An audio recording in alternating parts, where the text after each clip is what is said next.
Good evening, and I am regular. My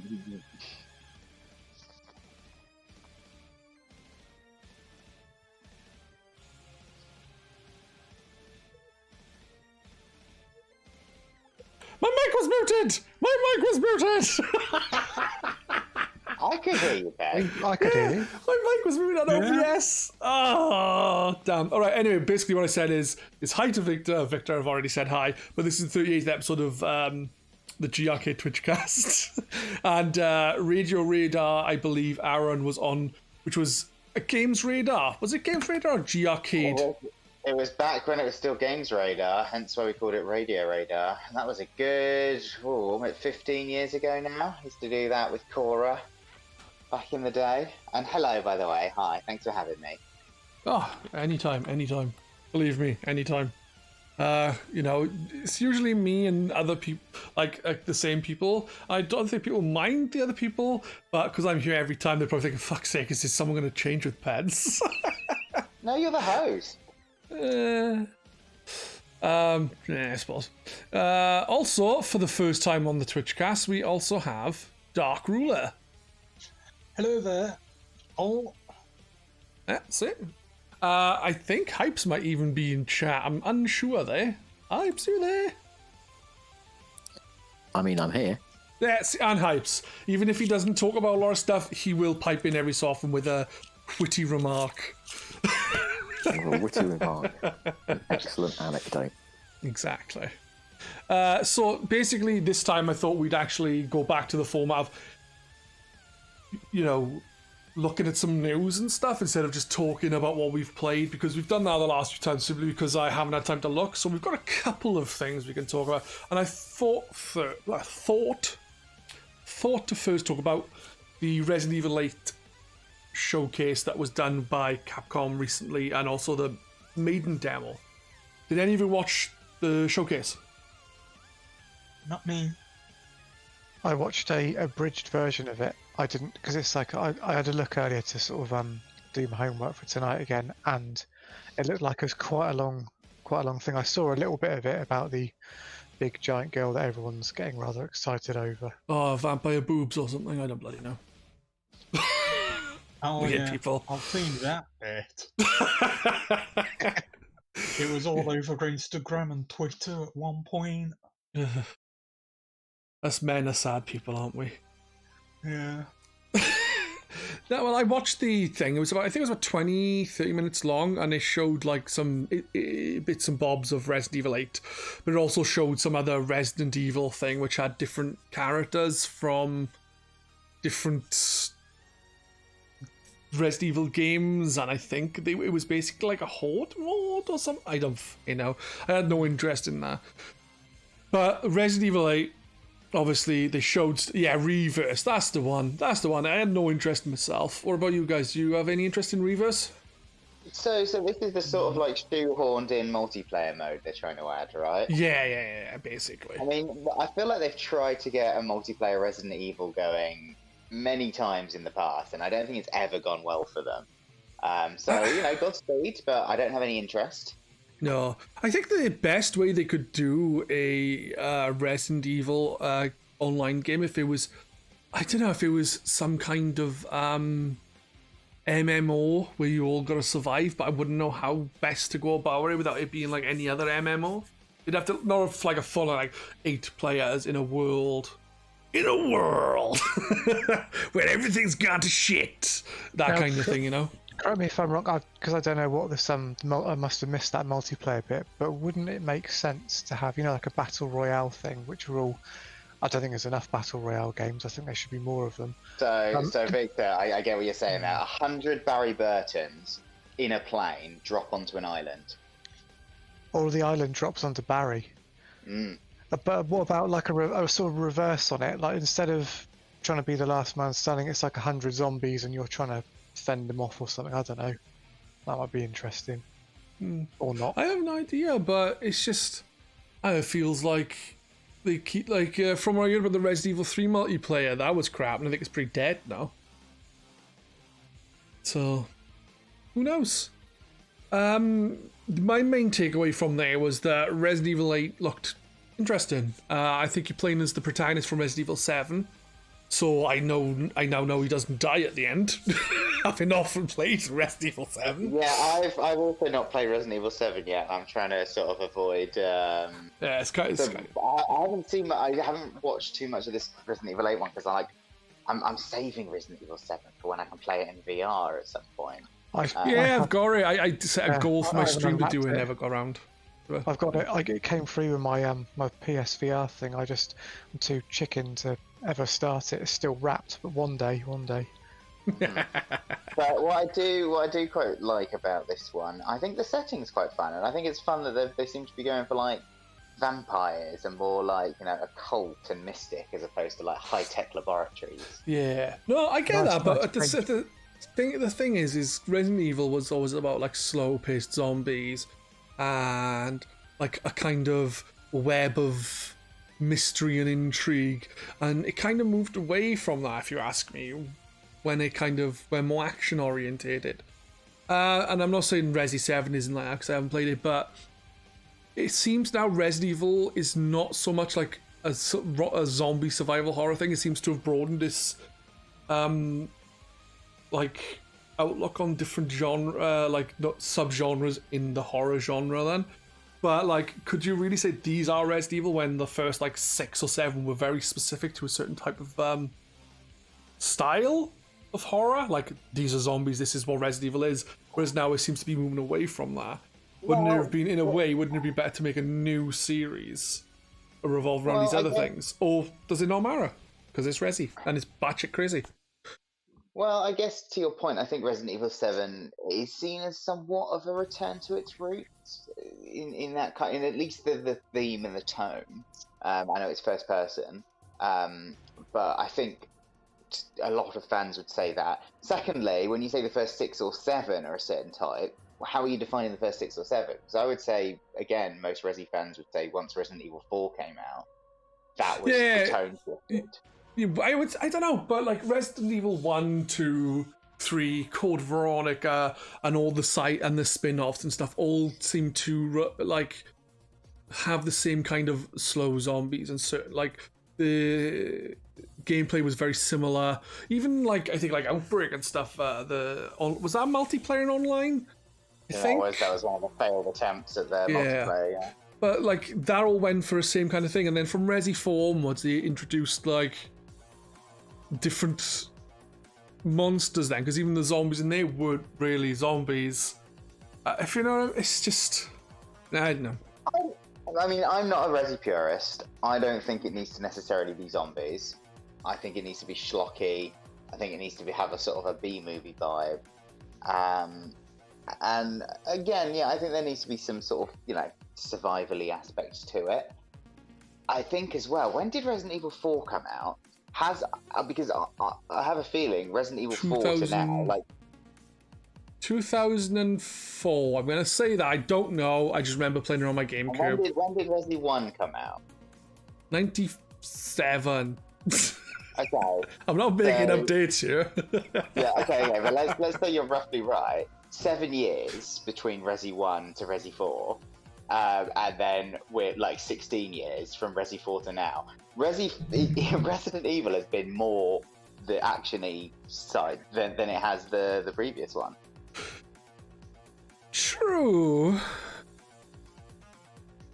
I know 3 to 6 is more actually, but 7 seems to be more horror-y again. But Resi 2 seems to remake. Kind of goes in between. Excellent. I loved Remake. I played through it not long ago. I played through as both Leon, and then I played through as Leon, and then the B story as Claire. And I found, like, I don't think a lot of people had the same issue as me, and I'm not saying this is a bad thing. It's the kind of thing you want in a survival horror. But a lot of the times I was low on ammo, on struggle for ammo, stuff like that, which is kind of what Resident Evil was before. I think that's the game. so exactly. So for me, that was a good thing. It's like, damn, I'm struggling because I've got it, but obviously I've managed my items badly and taken on enemies when I should have just ran past and stuff. And I think that was something that they kind of went missing from 4 onwards, because it was just like It just seems to be, oh, there's ammo constantly, let's just gun everything down. You know what I mean? I don't know. It's just probably me, but it feels like it's like, even though it's got the same kind of viewpoint and things as Resi 4 to 6, it seems to hit the more survival aspect than 4 to 6. I feel like Resi is just going to be one of those things that rebrands itself every so often, Yeah, and I respect that. that's fair enough. Did any of you play the maiden demo? I did not. No. I didn't know it was an actual demo. I heard the maiden demo and I just assumed it was the like someone had done a walkthrough video or something. I didn't. As anyone I came to look at it earlier, I realised it was an actual demo. But much like you, I'm holding off playing it because I haven't played 7 yet. I actually did play the demo though. The demo doesn't give away anything. The only reason why I know like who the protagonist is because it said in the trailer, the showcase. But in the maiden demo, you play as just some random maiden, which is why it's called maiden. So you're some random woman, and basically you go through the demo. You like see bits of the castle you're in, I guess, and that's about it. There's no, you don't see any like story stuff, so it wouldn't spoil anything from the previous games that I'm aware of. Is it a PS? Yeah, it's more like a tech thing. Sorry, Victor, go on. That's what I was just gonna say. Is it a PS5 game or a PS4 one? Maiden is a PlayStation 5 demo. Oh, cool. Does it look good then? I thought it looked nice, yeah, myself. I did notice someone on there saying, that's not that nice, but I think it looks quite nice myself. But it's also like hopefully an early-ish demo. Not an early-ish demo, but hopefully it's not. This is how it will look when it's finished, because I think obviously with the PlayStation 5 they could do a bit more. Because it's, a new generation. You'd expect more. Yeah, Resident Evil 7, the Resident Evil 7 demo had you in a house, like going on a kitchen and messing with fuses and shit like that, didn't it? But I don't think that had anything to do with the main game in the end. So, like, the same with this maiden demo, you won't have anything spoiled. Like, you do see, like, 2 other things in there, like, women, but it's just one's generic and one's one of the characters that's shown in the trailer, so you know about them anyway. How much sexy vampire boob? The Resident Evil 7 demo is from the main game. Is it? Right, I thought it wasn't. I thought it had nothing to do with it, but this doesn't appear to, because you're playing as some woman, which is why it's called Maiden. How much sexy vampire boob do you get? Not much. Sexy vampire feet? I didn't really look for feet, to be honest with you. Come on. Go back and play again, Pedz. Well, I played it. You three should make up for it and play yourselves. Also, I played with headphones on because, that's how you're supposed to play certain games. With headphones on. So I got the Pulse 3D headphones as well. Finally. Backordered them from Shop 2 like last year, and I had them like a couple of days ago. Because... Is that a cheeky word from our sponsor in there? No, we have no sponsor. We are sponsored by... what can I get something cool from? We are sponsored by Viagra. I don't need Viagra. Ooh. No, we are not sponsored by anyone, and we're not cool enough to get sponsored, guys. So yeah, moving on from Resi 8 then, as none of you played the Epic Erection if you're sponsored by a Viagra. What about Resident Evil 4? The development was being done by the remake of Resident Evil 4. It seemed like the development was being done by the people who did Resident Evil 3. And Resident Evil 3 is the least liked of the 2 remakes. But the people who did Resident Evil 3 Remake done it differently to how it was, and it was less liked because of that. So they wanted to do a straight, more or less a straight remaster, rebuilt, but straight 1-to-1 of Resi 4. Capcom weren't happy with that. So they are now, because they wanted to change it up, so it's like more of a reimagining of Resident Evil 4, I guess. What are your thoughts then? Because obviously the people who did Resi 3 realised that doing what they did wasn't the best thing. Wanted to change things. To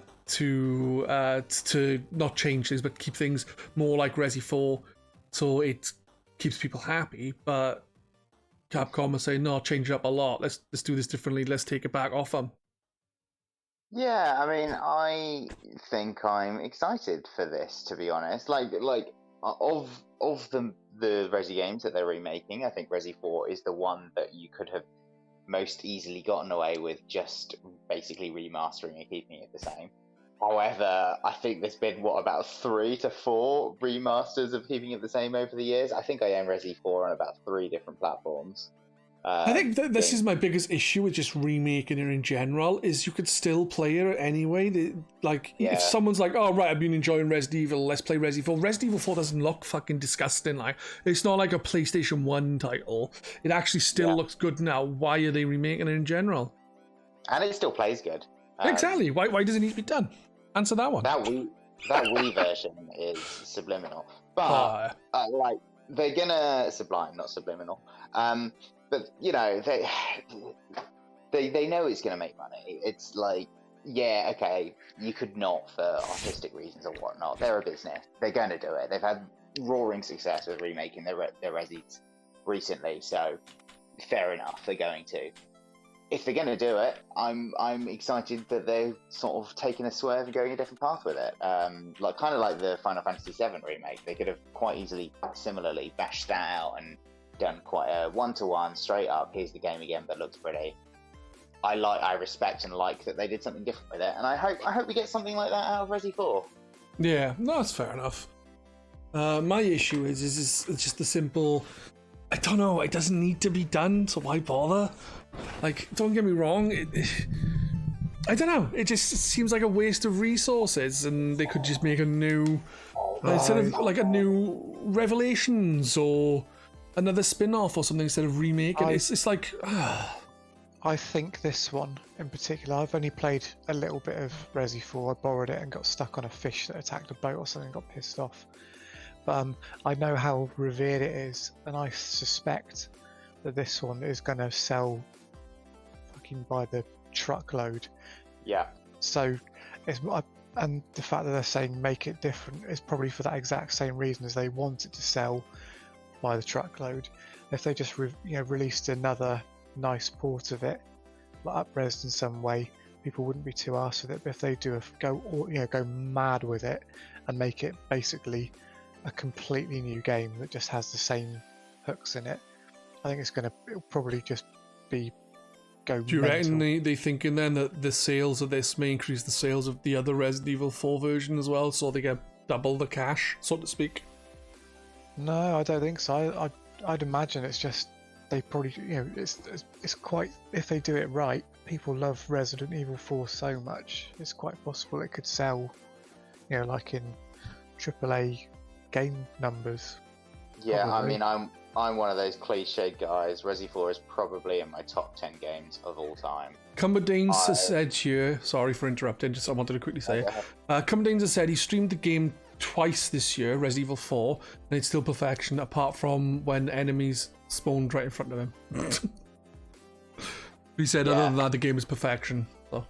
Yeah, and I probably have to sort of agree there. I think it hits everything it is trying to do, and it revamped a tired game series. So yeah, I will be getting this. I probably wouldn't have got it, as Victor alluded to, if it was just a straight up nicer looking port again. / I would have probably just got it when it was on a sale. It's the 5th time I've owned it.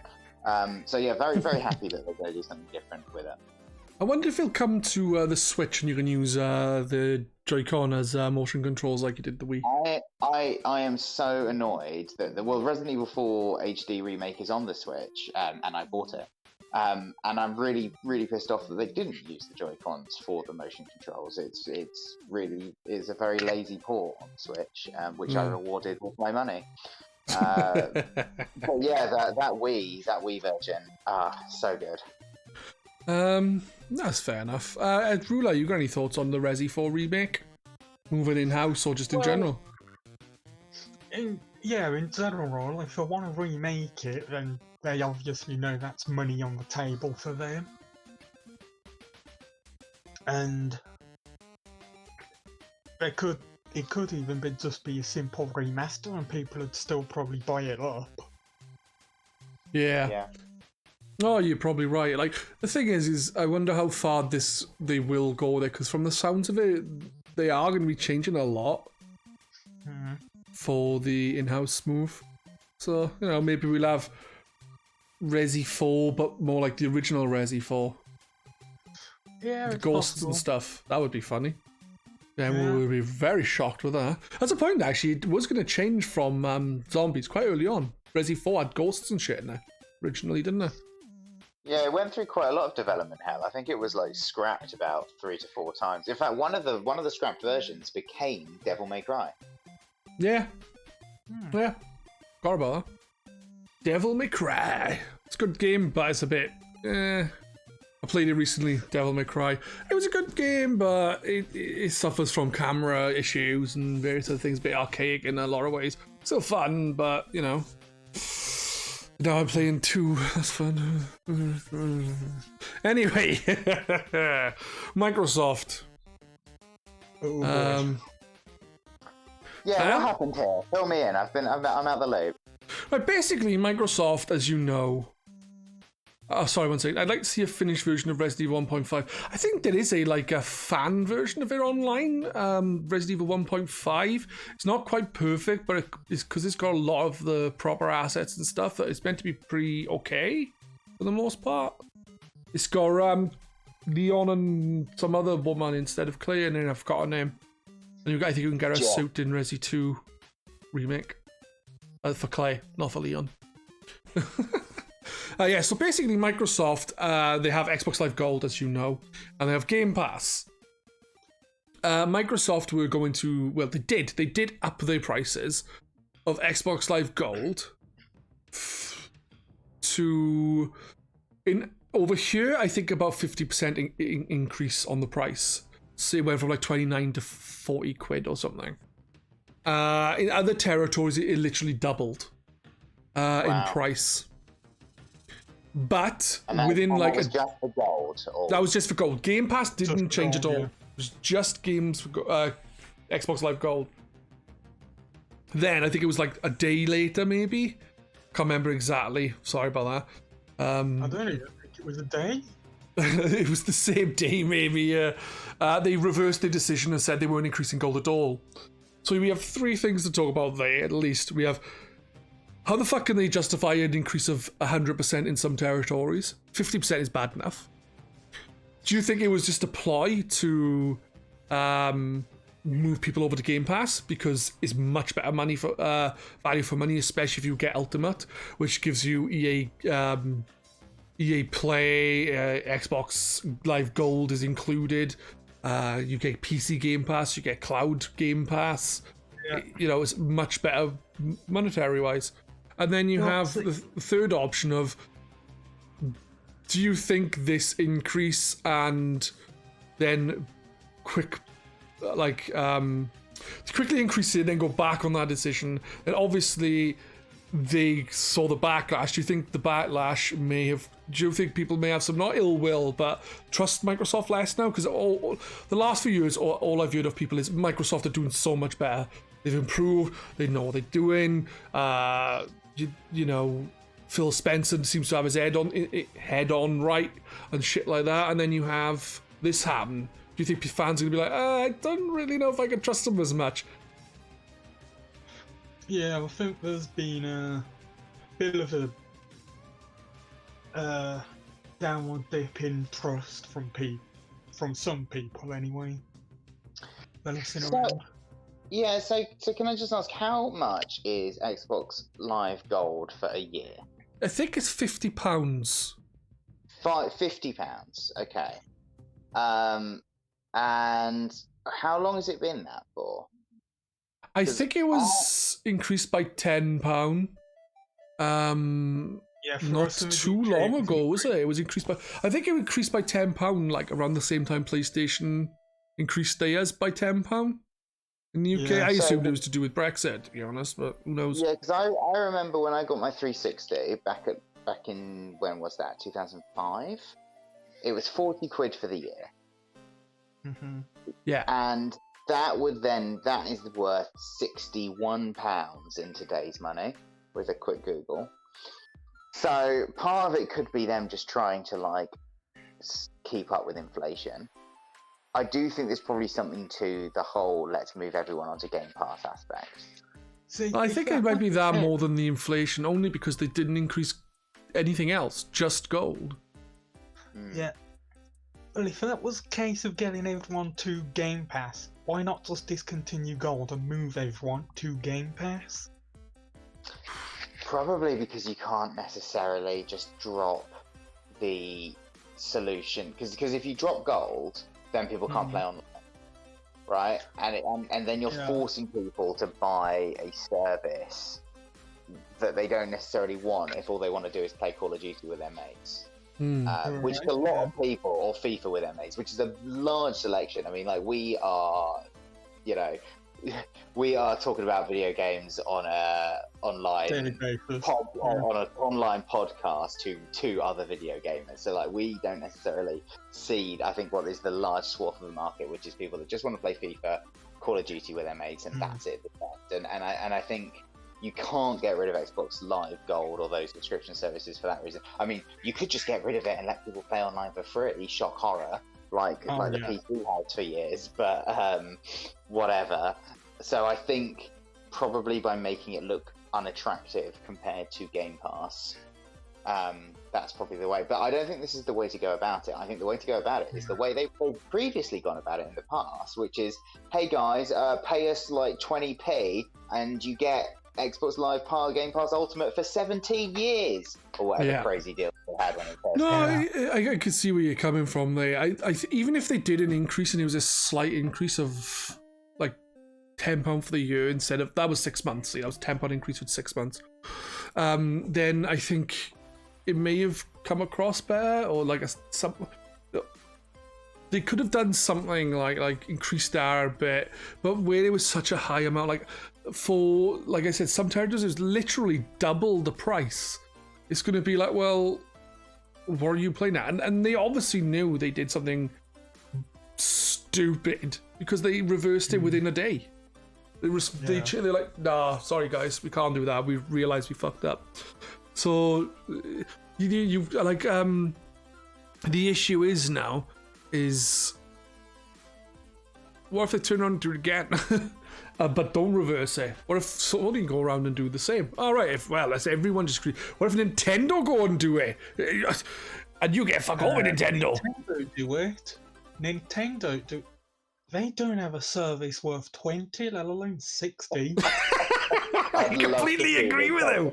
I completely agree with him. Nintendo try that. I would love to see it. No, I agree with you there, but oof.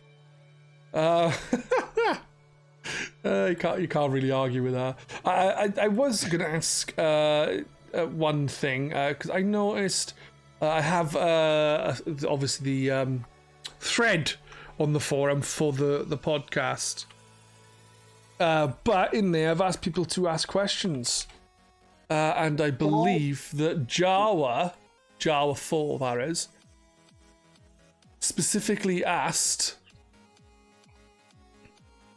about this scene.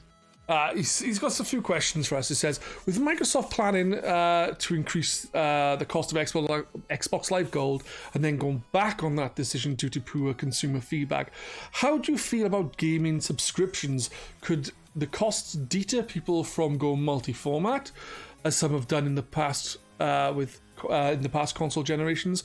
Is there a risk that the manufacturers will start raising costs substantially, or maybe they still offer good value? That is a good question. Before we answer it, can we just do a quick round robin of what you are all subscribed to at the moment? Right. I would like to know that. I will let you go first. I will let you go first, Aaron. Okay. So I am subscribed to PS Plus. I am subscribed to Nintendo Switch Online. Although actually, I think that just recently ran out for me, but I will get it again next time we use some online multiplayer stuff. And I am subscribed to Stadia Pro, which I say out of the corner of my mouth, partially just because I am wanting to play the Hitman, which is on Stadia Pro, and I think when I have finished Hitman and Into the Breach, I will probably not get any more. But that's it for me at the moment. Stadia, we will talk about later as well, guys. Yeah. I'll say what I'm subscribed to. I am subscribed to PlayStation Plus. I am subscribed to Stadia, Game Pass, Ultimate. What are you doing, Pugs? I'm not subscribed to what you're doing, Pugs. It's just I was wondering what he was doing.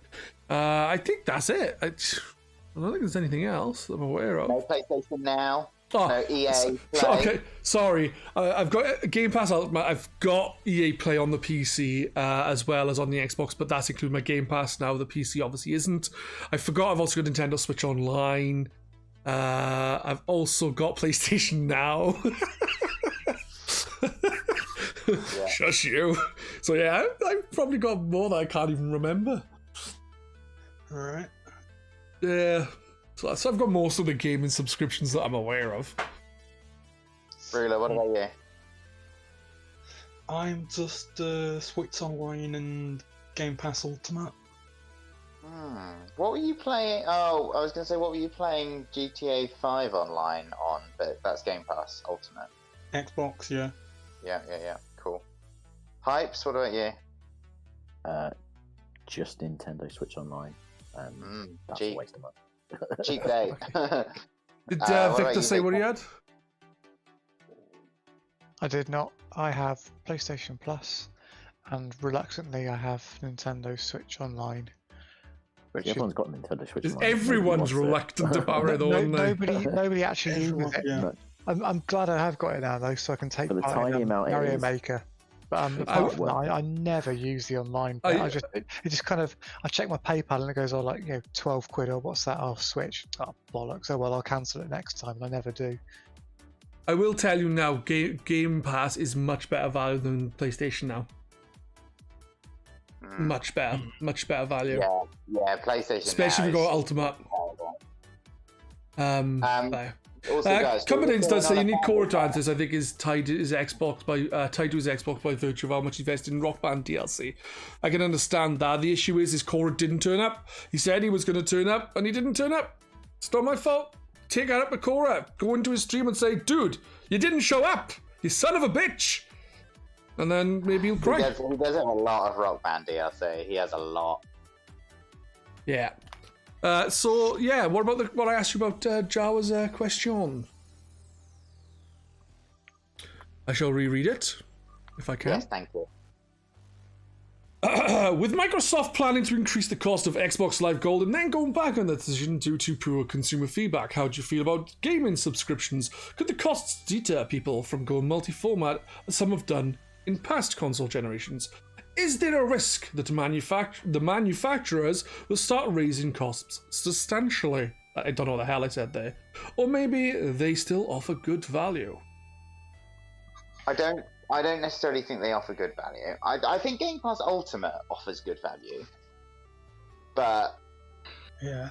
it's sort of death by 1,000 cuts, isn't it? Like, it's just when they all start stacking up on top of each other, you do start feeling a bit. I mean, I am in a, I think, quite a privileged position these days where, you know, I can afford to just spaff a load of money on video games and not really worry too much about it. The good thing about PlayStation Now and Game Pass is while it's, if you had both consoles and you got both, it's like, yeah, you are spending, say, £100 a year.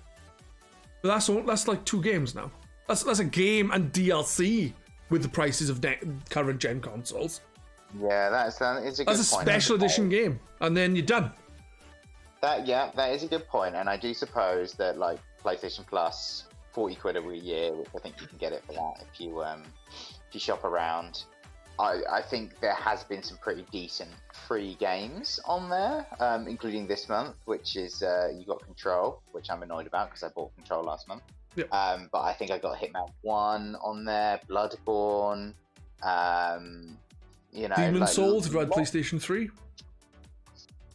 Yeah, not the PlayStation 5 version, obviously. It's not, hey, if you got a PlayStation 3, I'm going to give you the PlayStation 5 version of Demon's Souls. That doesn't make sense. So I've probably got my money's worth out of the free games I get from PlayStation Plus. Yeah. The thing is, how many of them do you actually play? How many of the, like, realistically, what people should be doing is right, I've got these free games this month, I'll play these games first.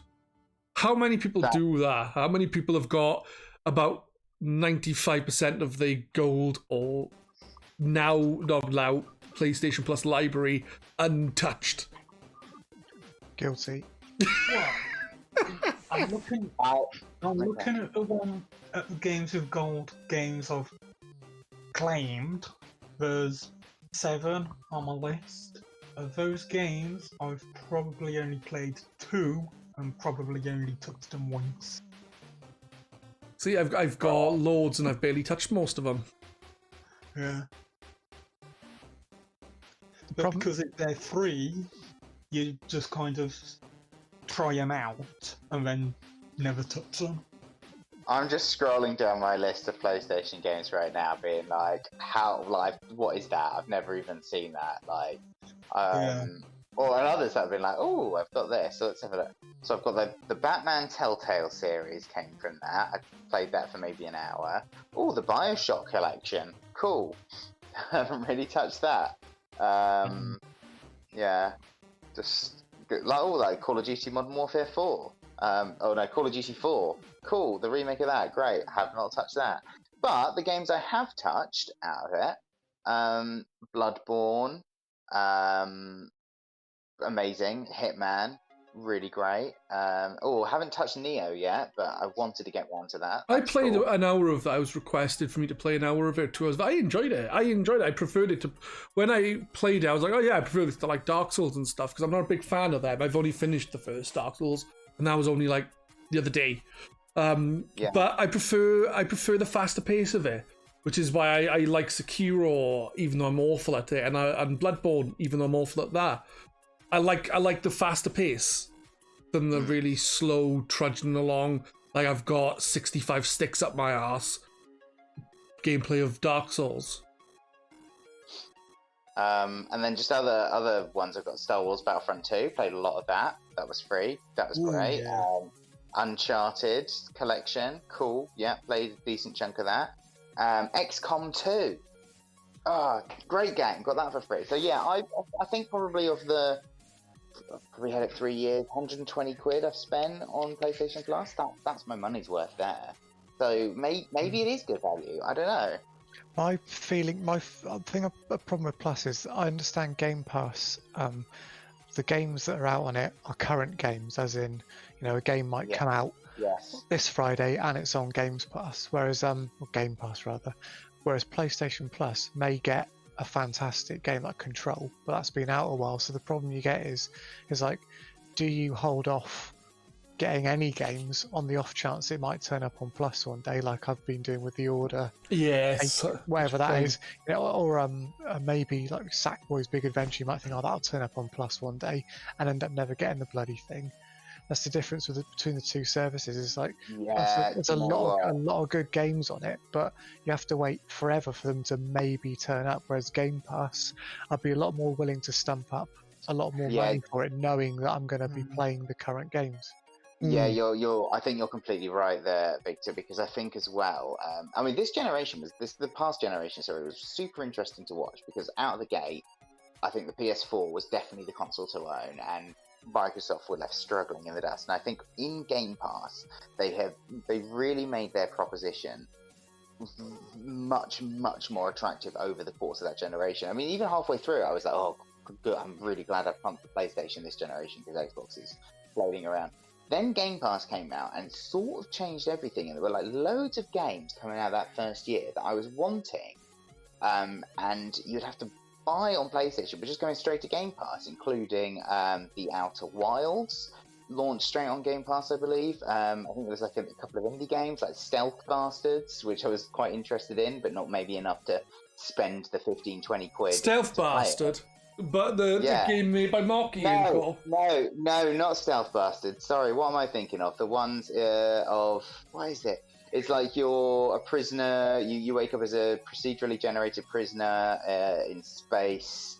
And, Void Bastards. Void Bastards, not Stealth. A different kind of bastard. Yeah. You can see why I got that mixed up. But yeah, like games like that were like coming out straight away onto Game Pass, and you like, and I think by the end of that generation, I think, yeah, I basically that is where I think the games industry is going, and possibly should go. And again, we'll come to Stadia, but that is what Stadia should have been. Like it should have been a subscription service with access to all the top quality games, and bam, you're playing them anywhere. And like, I think if Stadia had launched like that, it would have been a roaring success. Yeah, rather than you have to buy games on it that you're probably not even going to have access to in 4 years because Google's going to shut it down. If that.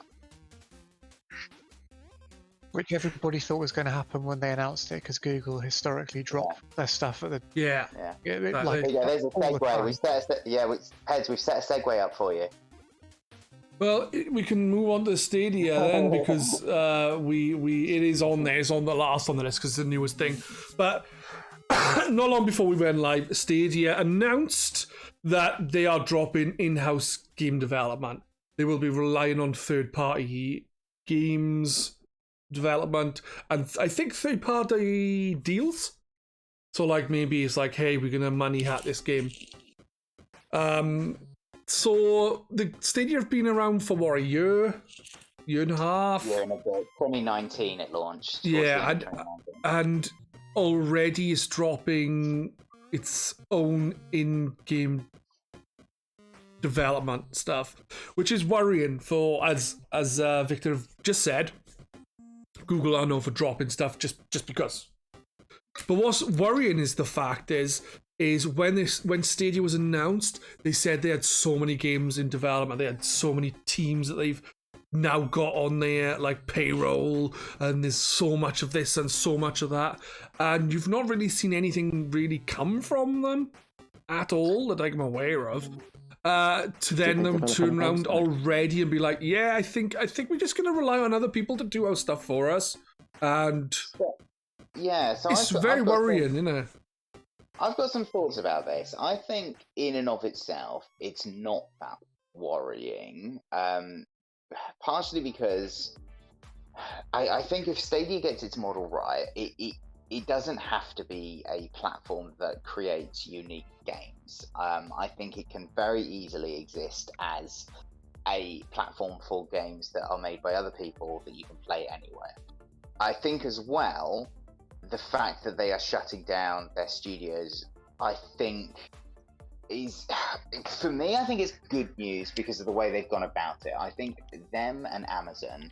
I don't see why it would be good news though. If they have in-game development, right? If they have in-game development making games that you can only get on that platform, then you've got something to entice you to it. If it's, oh well, I've got an Xbox which I can also play on the go now via my phone or my tablet because of Game Pass Ultimate cloud streaming and stuff.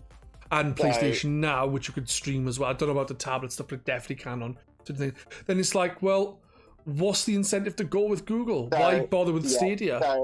Yeah, we're coming at this from a different angle, Pedz. Sorry, you're saying it's not good news for Stadia, and I agree with you. I'm saying it's good news for the gaming industry. That this Right. Okay. My apologies. Yeah, no, that's fine. And it's good news because them and Amazon, and you're hearing these stories come out of Amazon as well. They are going about they're going about game development like they would go about other aspects of business, which is throw a shitload of money at stuff, but snap up, other people that are doing it, and kind of force them to churn out a product, which is not the way you make good games.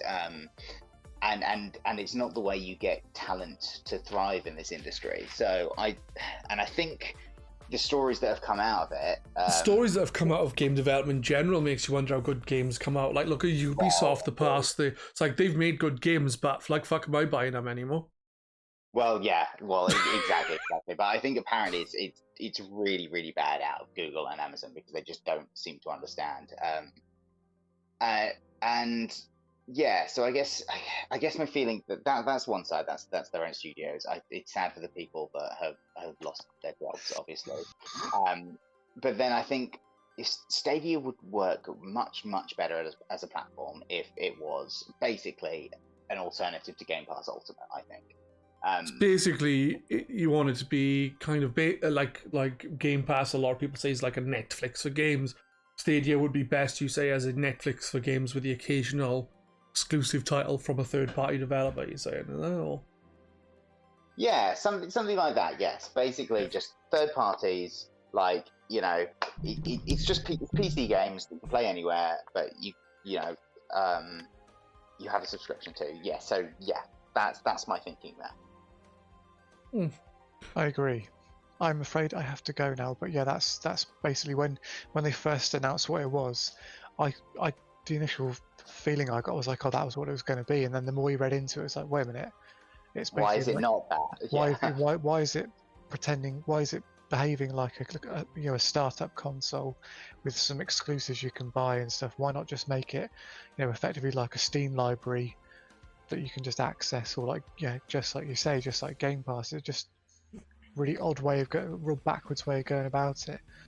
The thing is, when Stadia was first shown, they had some very interesting ideas, but I don't think half of them are even there now. Like the whole, you're stuck on a certain section of a game, you just say to Google Assistant or whatever, yo Google, I'm stuck, and then it'll take you to someone else's YouTube video or something, and just show you how to do that section. And I think they implemented something similar on the PlayStation. I think there's a hint system on the PlayStation 5 where you can have it off, or you can have it so it doesn't spoil things, or you can have it so it just helps you when you need it or something, but I don't know how that works. Yeah, that's those card things when you press the plus button, there's little it's a PlayStation Plus feature. You only get them if you're on Plus. But didn't they, with Stadia, didn't they say, oh yeah, you're going to be able to watch a trailer like you would normally on YouTube, and if you're enjoying, this trailer looks shit, or you just press the little Stadia button and play it. I'm sure that was one of them. Yeah, it's crazy that they said these things, and none of it's been implemented. One of the things they promised did come out alongside Hitman 3, I think, which was the save states, I think, possibly, of you could see someone else playing it, and then they could share a save state, and then you could jump into that. I think Hitman 3 possibly has that. But I think in a very loose capacity, i.e., it's just a mission loadout that's preloaded up for you, as opposed to middle of the game. And I think it's the only game that has it. So, yeah, disappointing. Shame. I really must go now. But nice. All right, Victor, dude. Thank you for taking part, man. It's a pleasure. If it was a different day, we might have started an hour earlier for yourself, but it was Monday. And Tuesday's taken up with Aaron, streaming, and so on and so forth. It's nice to see some other people on it, so I look forward to listening to the rest when it goes up. Yeah, it'll mainly be me talking and shouting at them for being wrong, even if they're right. If you're going to listen to the rest, Victor, we won't talk bad about you then. We'll have to change the second half of the show. No slagging off Drive Club or The Witness while I'm on. Well, you've known my thoughts on Drive Club. I thoroughly enjoyed it, and you know that I don't like The Witness, probably because I'm too stupid to play it. So I wasn't going to say it, but someone else. Night then. Catch you later. Take care.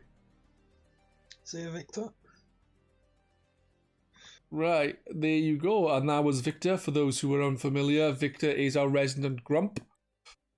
This is true. It's why he changed his name to Victor Mildew. It was a homage to Victor Mildew, who says, "I do not believe it." Well, he said that once. It's usually, "I don't believe it," I think. Yeah. And he also answers the phone, and it turns out to be a little dog. I like that. I like that show. I never watched the final. I never watched the last episode, and I feel bad. So there. We do have a couple of more questions on the forum, which I was going to get to last. But as the questions are specifically gaming related, I'll ask them at the end of the game section. Whereas obviously there's still the other section is just some GRcade chat. We move on to Sea of Thieves. It's adding a battle pass, which may be already out. The battle pass is entirely free. It's season 1 now. There is a separate premium pass called the Plunder Pass. I don't think it adds much. I think it just gives you discounts to things from the sounds of it, what I heard before. I think this is literally said. Sea of Thieves adds a battle pass, which is entirely free for all players. Seasons also introduce a separate premium component known as the Plunder Pass. This will unlock discounts for existing items in the premium Pirate Emporium store, alongside a few exclusive items. So I don't think there's going to be a lot of stuff there for the paid side of it, but I think, you know, there's going to be some. I'm wondering, was it inevitable for Sea of Thieves to add a season pass and the Plunder Pass, which is the paid for one? And do you think that it will go, Plunder Pass will become more, I don't know, heavily influenced by specific items to sell it more? Because like Sea of Thieves, to me, I thoroughly enjoyed it. I put a lot of time into it, not as much as Doom, but Doom isn't here to ask about it. Like, do you think Sea of Thieves needs a Plunder Pass? Obviously, I did also say, do you think it was inevitable for it to come? Well, I guess, well, I'm going to caveat all this by saying I have never played Sea of Thieves before, but I have opinions about it, and I'm going to share them. That's so fine. You can look in. I guess for me, I'm surprised they didn't have one already. I think, again, talking Game Pass, this feels like the sort of perfect thing to have on Game Pass. And from my understanding, it sort of feels like the kind of game that you would load up to just sort of chill out with your mates a bit, kind of like a pirate-themed chat room in a way. Yeah, I'll say no. Sea of Thieves, I used to play regularly with Graham and Matt King, before anyone in chat, because I know there's another Matt in chat who did ask a question about Game Pass, and I meant to ask everyone but forgot. My apologies. We played it quite regularly, and even now we haven't played it for ages together, and even now I'm like, damn, I want to jump into Sea of Thieves and play it again, because it's not like the most exhilarating thing, but it's just fun to just sail around, do some pirating, and then crying about the people who attack us and steal all our loot. Exactly. Yeah. So, I in a way, I'm sort of surprised. It feels like the sort of game that needs a high player base. And I think when it first came out, it struggled a little, and then it found its sort of second wind when it came out on Game Pass. Because, it's all free, let's just jump in here and try it out together. So I'm surprised it hasn't had a Battle Pass already, because Battle Passes are the traditional kind of tried and true way of keeping your player base engaged over a longer period of time, which that game feels like it needs to do. So I do think, yes, it was inevitable. I need to look more into the specifics. I don't necessarily understand the difference between like a Plunder Pass versus the Battle Pass, like most games when they come out, have a free version of the Battle Pass. Yeah, like some games do, like Rocket League, for example, has a Rocket Pass. There's the free one, which you don't have to pay, and you'll get the occasional gift item. And then you'll have the paid for one, which if you get to, like, say most games that have a Battle Pass, if you get to level 100 or whatever the highest is, you usually make up enough in-game currency from that Battle Pass to buy the next one without having to spend any extra money. So if you're really into a game, just buy the Battle Pass and then keep buying. I think it's probably the same with Apex, is it? Well, yeah, that's exactly it. And I'm very into Apex, as you will know, Pedz, and I have made enough money for the next Battle Pass every single time. So that's the good thing about the Battle Passes in my eyes is, yes, they're a bastard because you have to buy them, but I think if you buy one and you're actually playing the game enough to continue to get in it without spending extra money, that isn't bad. The issue is things like loot boxes and stuff, which seemingly aren't as prolific as they were. Yeah. So and I think that's where what I was saying before about keeping the player base engaged for a long period of time, that's where that comes in, and in a certain way, earning enough credits back if you put X amount of hours into the game is almost more nefarious than it isn't more nefarious than loot boxes, but it's almost as sneaky because it's preying on that mental. It's definitely doing some psychological thing to keep you in there for you are right, yeah. You know, and I think, and they do that because it is proven that you will spend more money on a game that you spend time in. So it's get people in there, get people spending time in there, and then they will spend money on fun Mirage skins that make him look a bit like Freddie Mercury. I'm speaking from experience here.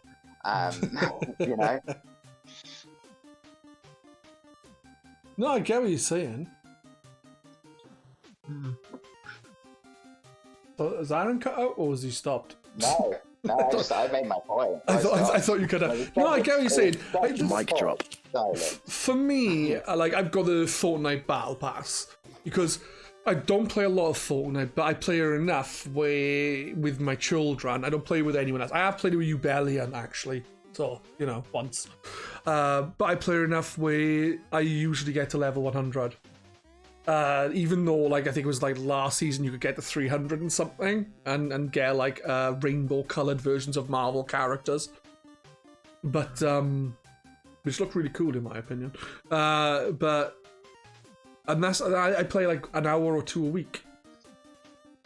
So it's not something you have to pay for monthly. No, the Battle Pass isn't. No, there is a new thing on Fortnite that you pay monthly now. It's called Fortnite Crew or something. I don't know if it's called that. And you basically pay $9.99 a month. You get your Game Pass included, your Battle Pass included in here. You get exclusive stuff that people can't even get on the Battle Pass. Yeah, so the way Apex works, Hypes, is it would be about 10 quid, and each season is about 3 months. And if you play enough, you'll get to the level 100 of the Battle Pass, and you will earn all that premium currency back. So you can spend it on the next Battle Pass and spend another 100 hours in the game. That's the same with Fortnite as well, generally speaking, but there's just that one extra tier thing now. But the Battle Pass is, I think it's 900 V-Bucks, which costs around, say, 10 quid, I can't remember exactly. And then by the time you get to level 75... or 85, you'll have enough V-Bucks to get back in, but you'll unlock new characters, new skins for them characters, new emotes, new other stuff. If that was the case, I'd be more likely to spend the money on. And whereas it's more like an expansion pass. Yeah, exactly. And with Fortnite, the Battle Pass, the seasons are weird. Some of them are short, and there's one of them was 3 months on, I think, but the last one was 5 odd months. It was very long, so they vary in the length. Some of them are longer than others, but I think 3 months is usually the minimum they'll be. Yeah, item shop purchases will eat away at the V-Bucks, which is why I tend not to buy things from the shop that much. 1 second, guys, I need to mute. I also did. There seems to be a lot of love for Fortnite in the chat.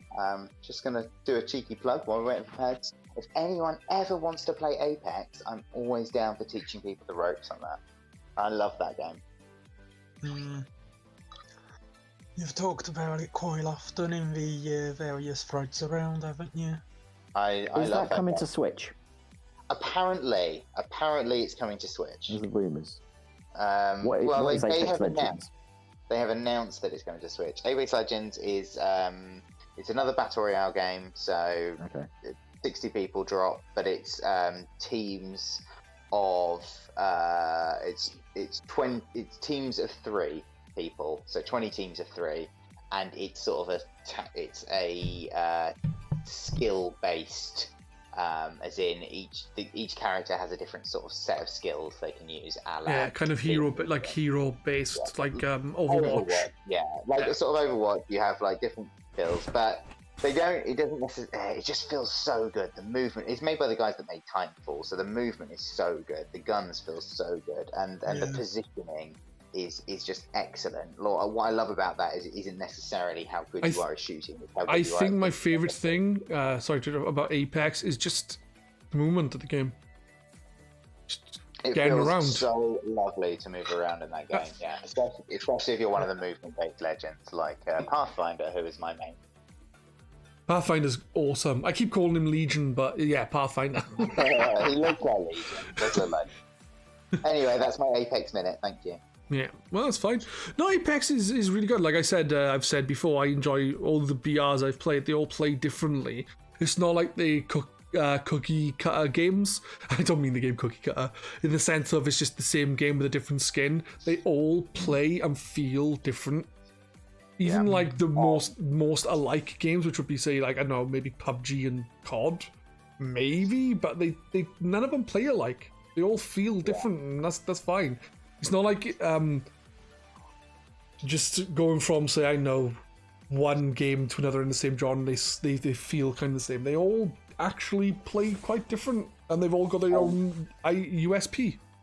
I'll play with people that also play Rainbow Six quite a lot, and they'll be like, "Oh, I forget in this game you shouldn't aim down sights as much because," or like similarly Call of Duty, like, "Oh, I should just hip fire because hip firing is so powerful in this," and blah blah blah.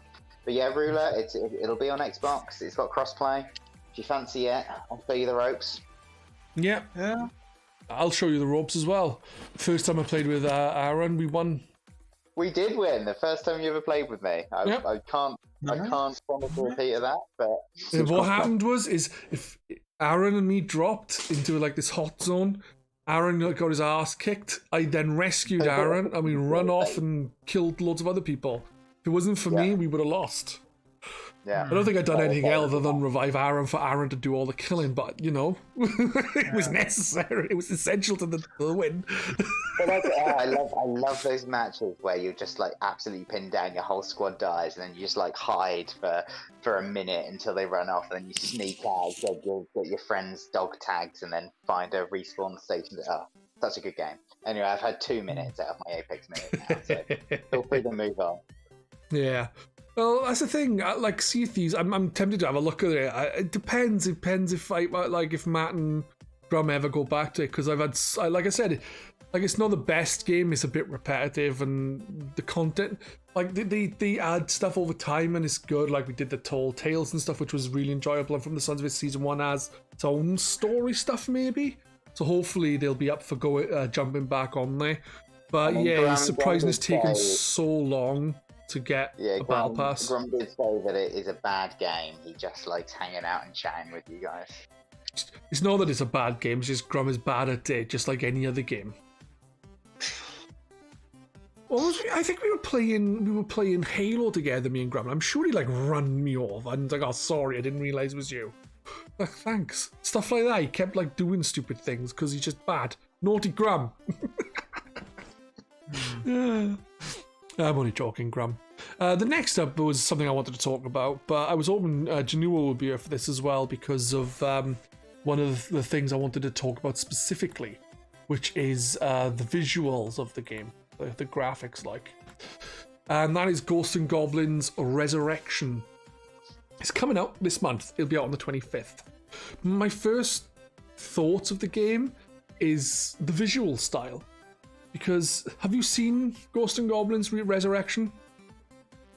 Not me. No, I have not. You haven't seen it? Ah, right. I'll Well, do that right now. just quickly Google it and tell me what you think. It looks like Ghouls and Goblins, like gameplay wise, but visually it's kind of. It looks like an indie game. And I mean, I don't mean it badly because like there's some wonderful indie games, but it kind of looks. Oh, I don't know how to describe it. Just so I've got this right, Ghosts and Goblins was originally that sort of side-scrolling game you played as a knight, and if you got hit, you went down to your pants. And then if you got hit again, you would die. And you would, I think your name was Arthur. Like, I don't dislike it, I just don't know what I think of it. It's okay, I was only joking, Graham. I have not played Visage. I have applied for a key for her. If I get her, I'll stream it for you, Graham. I'm looking at the trailer now. It looks like it's fairly representative of how I remember that game. I know what you mean. It has a sort of mini clip Flash-esque feel to it. Yeah, like I said, it's not that I don't like it. It's that I don't know if I like her or not. Yeah, do you know what? Actually, the more I watch this, the more like it feels like a Newgrounds game from 2005. Like an Alien Hominid-esque kind of. But Alien Hominid looks better, in my opinion. No, it does. It does. This looks like it was made in Flash. Like, yeah, it looks like a Flash game. I've changed my opinion in the course of that one trailer. I don't like the look of it.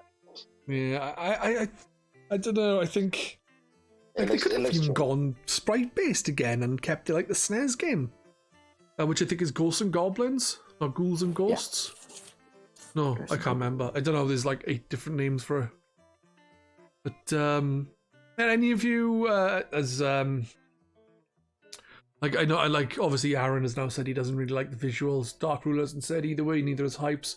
But are you fans of? The visuals look okay, but I would prefer pixel art. Yeah. Pixel art. Updated pixel art. Do you like the series, guys? I have fond memories of trying to play it on the Mega Drive as a kid and just not getting very far. But I remember spending a good couple of hours. I'd be if you ever needed a Retro Monday stand-in one day, Pedz, I'd be down for giving it another go. Well, there are times where I've had to pull out and I've had to say to someone else, "Can you jump in?" So if it ever comes to it, I'll know that I can turn and ask you. I used to ask Devlin. But he streams himself on a Monday now, I think, so. Can't do that. I don't think I've ever played Ghosts and Goblins. It's tough. It's a tough game. I can't remember which one I was playing. It was the SNES one, and I said I can't remember. Super Ghosts and Goblins. Was it Super Goblins, Ghosts and Goblins, or Super Goblins? Ghosts and Goblins is on the NES, apparently. And what's right, okay. Ghouls? Ghouls and Ghosts. Ghouls and Ghosts. The next one in the series. Do you know my issue with these games Mega are? Drive. Super Ghouls and Ghosts would have been the ones. My issue with these games are this simple. As you finish the game, it puts you back to the beginning of the game. You think, oh, it's just a second run. No. You have to finish the second playthrough to get to the final boss. Yeah. To save the woman. You have to play through the game twice. It's not like Super Mario Brothers, where you finish the game and it's like, oh, we've made it harder for you. We've changed all the Goombas and the Koopas into different things. This is, no, you play the game again, it's harder, and you've got to beat the fight, and you get an extra boss. Ridiculous. Ghosts and Goblins is on the NES. It is hard. On the Switch. But that's what it was like back in the day. It was just a way to... I guess back then it was a way of making the game's longevity longer. Exactly, yes. It's make it incredibly difficult. Exactly, yeah. Whereas It nowadays... was also an arcade game, wasn't it? Originally? I think it was an arcade game originally, yeah. Yeah, so I think that's another reason why. Yeah, exactly, yeah. Hey, let's just get as much money as we can out of these peoples. Well, there you go then. Is there any other games from back in the day? This is just popped in my head right now. Any games like Ghosts and Goblins, or maybe an old school style Castlevania, not like basically Bloodstained, but not Ritual of the Night, more Curse of the Moon. Are there any games that you enjoyed as a child that you would like to see come back in a resurrection style? Metroid. No, I don't mean visually. I mean just come back, called like something Resurrection, and it's a new version of the game. Metroid Resurrection. 2D.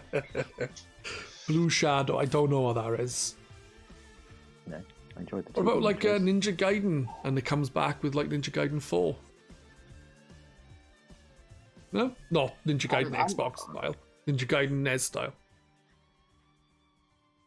Never played Really Ninja coming Gaiden. up with anything on my end, to be honest. I wasn't a massive fan of those sort of super hard old school.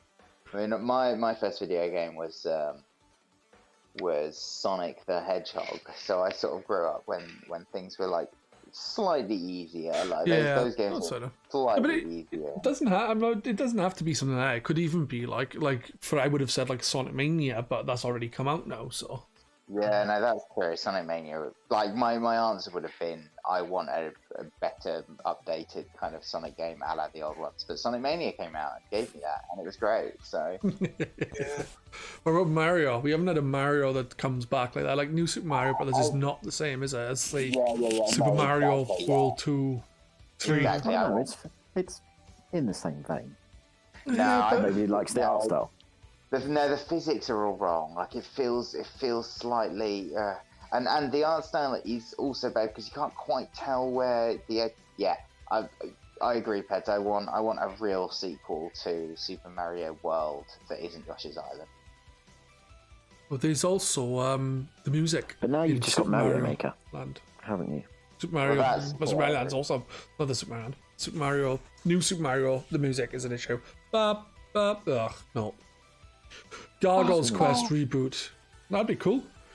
The issue is a lot of games you are relying on companies who've now obtained IPs and they've been dormant because they haven't been used because the other company have gone or Konami owns them. Or Nintendo owns them. You know what I mean? Mm. It's just this. Like I thought of it, like I wonder what games we would all like to see come back, and even I'm thinking like I can't think of anything off the top of my head. I mean, I would have said Streets of Rage, but then Streets of Rage 4 came out, and I didn't get around to playing that. So apparently, I don't want that to come back.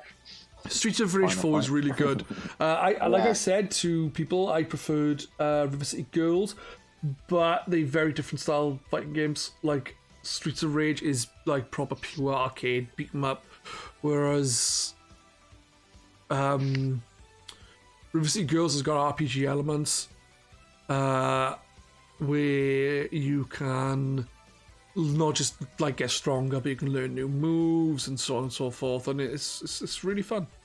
But like hands down arcade style fighting games, Streets of Rage 4 is really cool. I know Cumber Dames didn't like Streets of Rage 4. I believe it was because he didn't like the game, not the gameplay itself. I think it was more like you complete a level, even if you got like 12 lives at the end of the level and finish it, you go back to 3. I guess the story mode is very strict in that kind of thing. I think you need to complete the game and then go back and then play through arcade mode to play the game as you would if it was like a direct, like if it was like Streets of Rage 1, 2, and 3's arcade-ish kind of style. If that makes sense. Like, it'll play exactly the same, but if you get 10 lives at the end of the level, you'll carry on with 10 lives. But in Streets of Rage 4, it'd be like in Streets of Rage, if you died enough, you would lose all your continues, you'd go back to level 1 from the final level.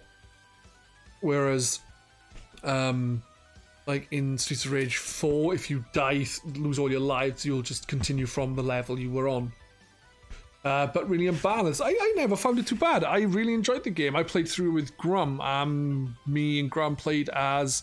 I played as someone, and Grum played as someone. So, you know.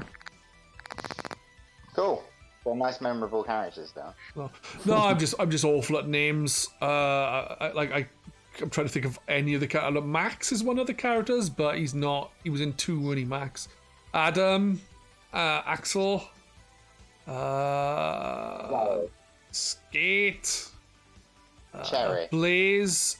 Cherry. Yeah, Cherry I played as, and Blaze is who Grum played as. Laser. Blazer. Me and see the final boss. Me and Graham really struggled with a lot. I think we put like 2 streams into that boss.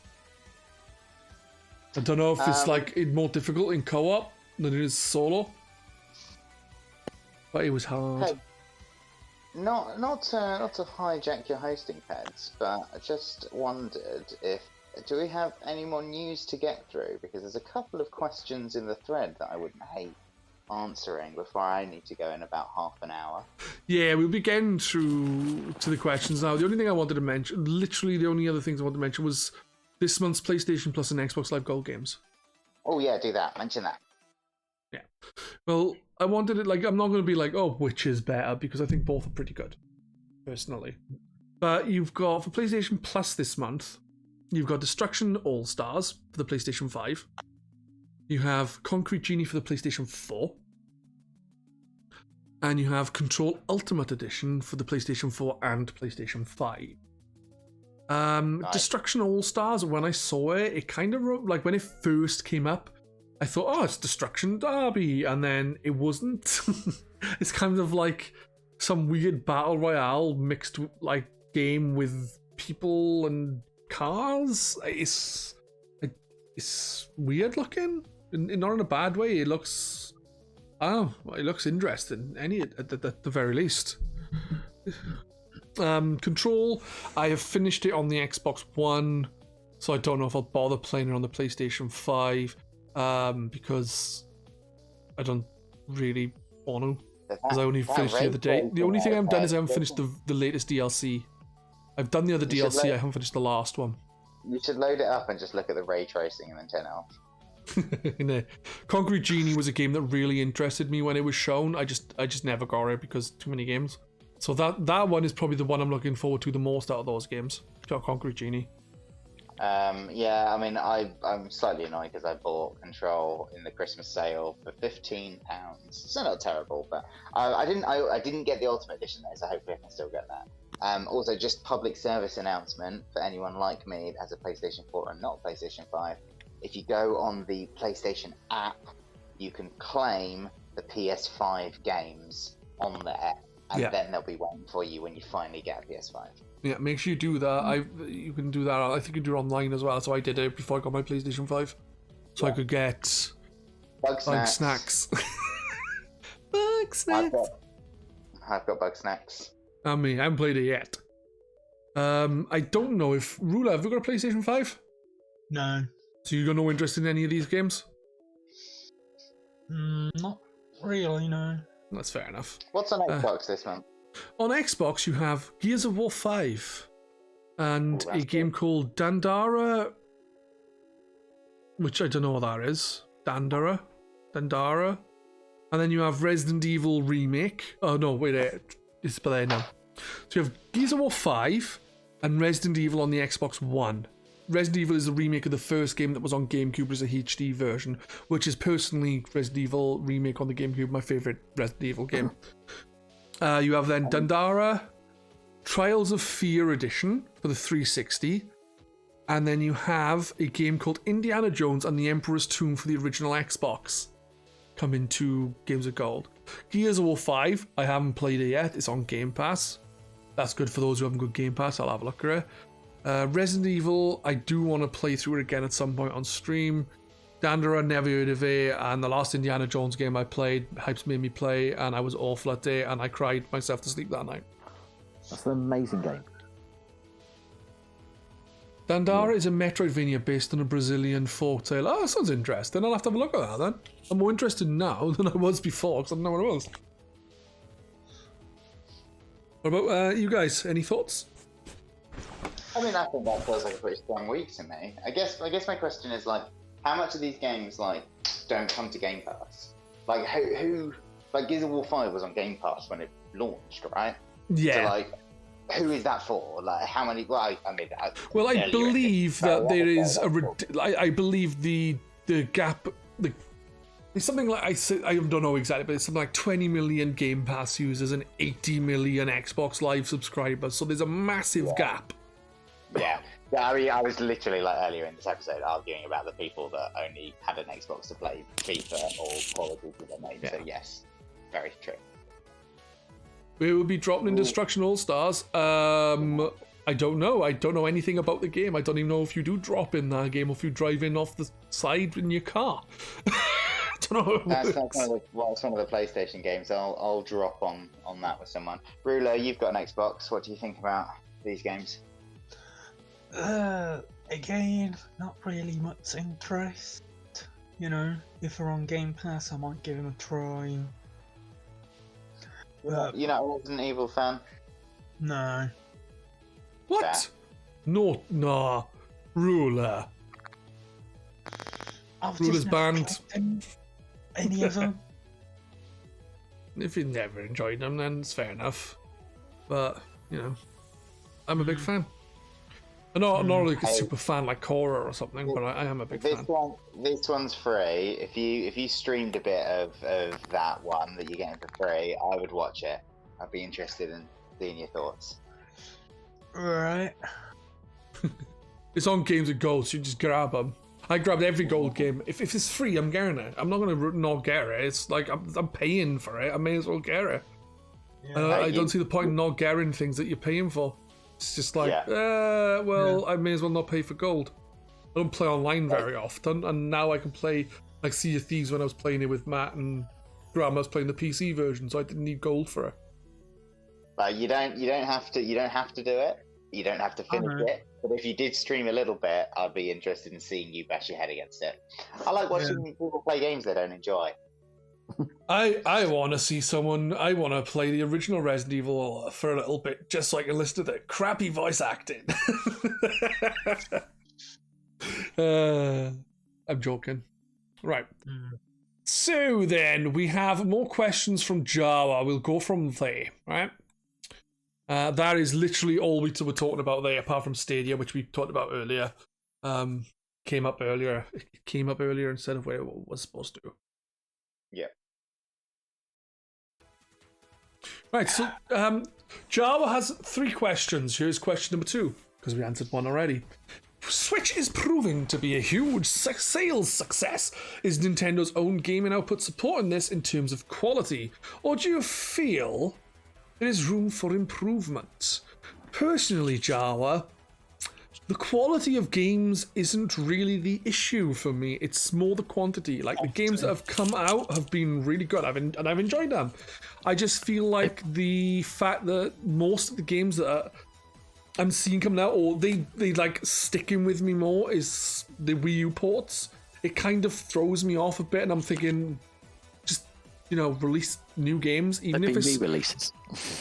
Exactly. Like, my issue is the like I said, it's not the quality, it's the quantity. And like, Nintendo used to be pretty good, if I remember correctly, at being like, they would release like B tier and C tier games and stuff, and they don't seem to be doing that anymore.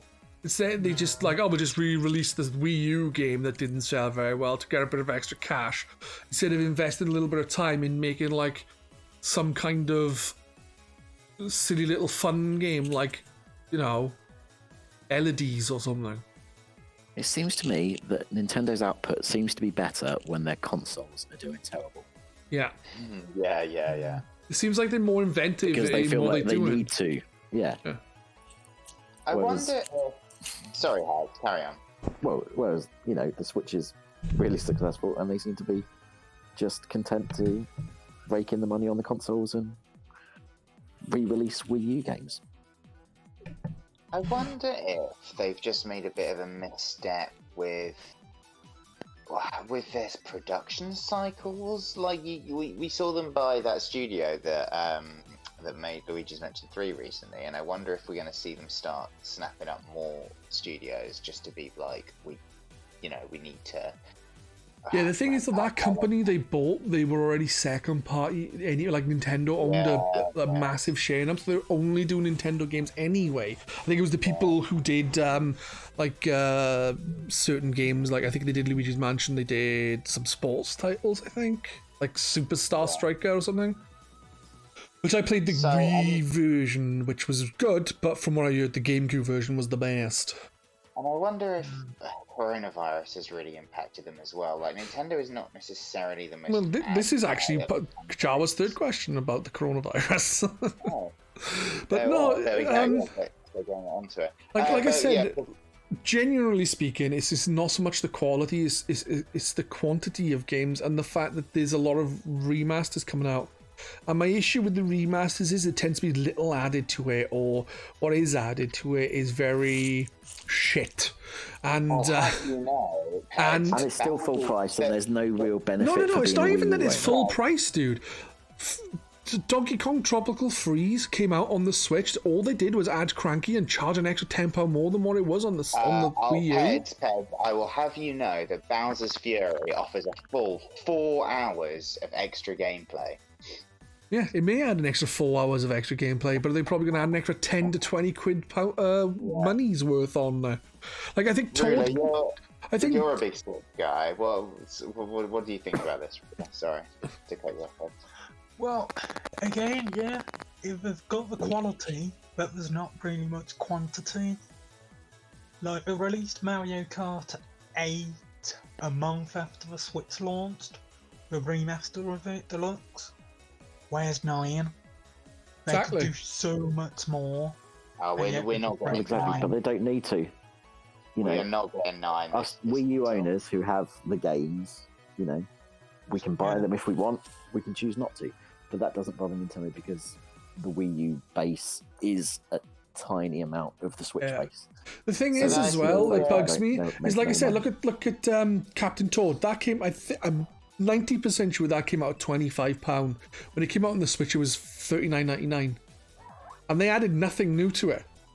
There was DLC added to the game later you had to pay for, but when it came to the Switch, they didn't add jack shit, and they charge you 15 quid more for it. Now, how is that right? What have you got on the Switch that you haven't got on the Wii U? Mario Odyssey? Yeah. I mean, apparently Breath of the Wild. Oh no, wait, I've got that on both. Apparently, Splatoon is a bit different, but these games were essentially on the Wii U. Yeah. So why was the Wii U such a failure? Yeah, I mean, to be honest, the portability, the name. I think the name. The name, or the advertising. Yes, obviously the marketing is terrible. Yeah, at the end of the day, I think Nintendo. What I like about if memory serves, Nintendo used to do obviously the AAA games. They also, like I said, they used to do like smaller, cheaper, innovative and inventive games. And I think what's bugged me more about the Switch is the fact that it's a hybrid console. They used to have teams working on home consoles and portable platforms. Now with the hybrid console, people all assume that it means we get more games on the one platform because everything is going to one place. Somehow that hasn't happened. So where is all the teams that were developing stuff for 2 different platforms gone? Because they certainly ain't making it for this one platform. People have said, it's much more difficult to develop for HD games, 3D games. Well, don't do them.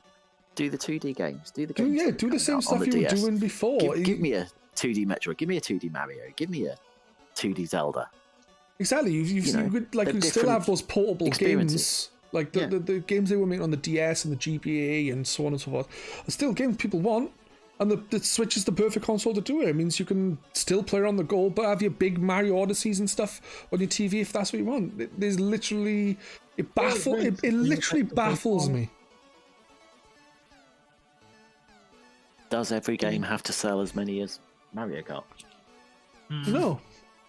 Thing is, if they put in less money or less resources, less development time, and less smaller teams to work on smaller titles, that will have a small budget, then hopefully they will earn enough money to back, even if it's a small amount in comparison to Mario Kart, is for example.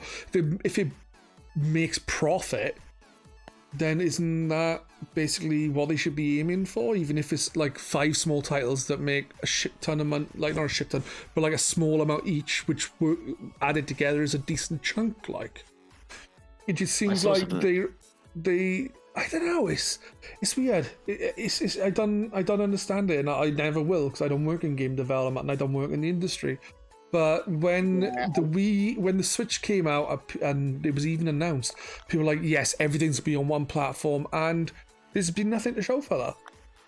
Yeah, like it is baffling, like what's happened to that extra resource of like the 3DS. Like when they were constantly producing for 2 consoles, like there was no dearth, or like you had. You'd have a dearth, but there might be something on the other console. Yeah, well, exactly, and it just seems to be that I just don't know.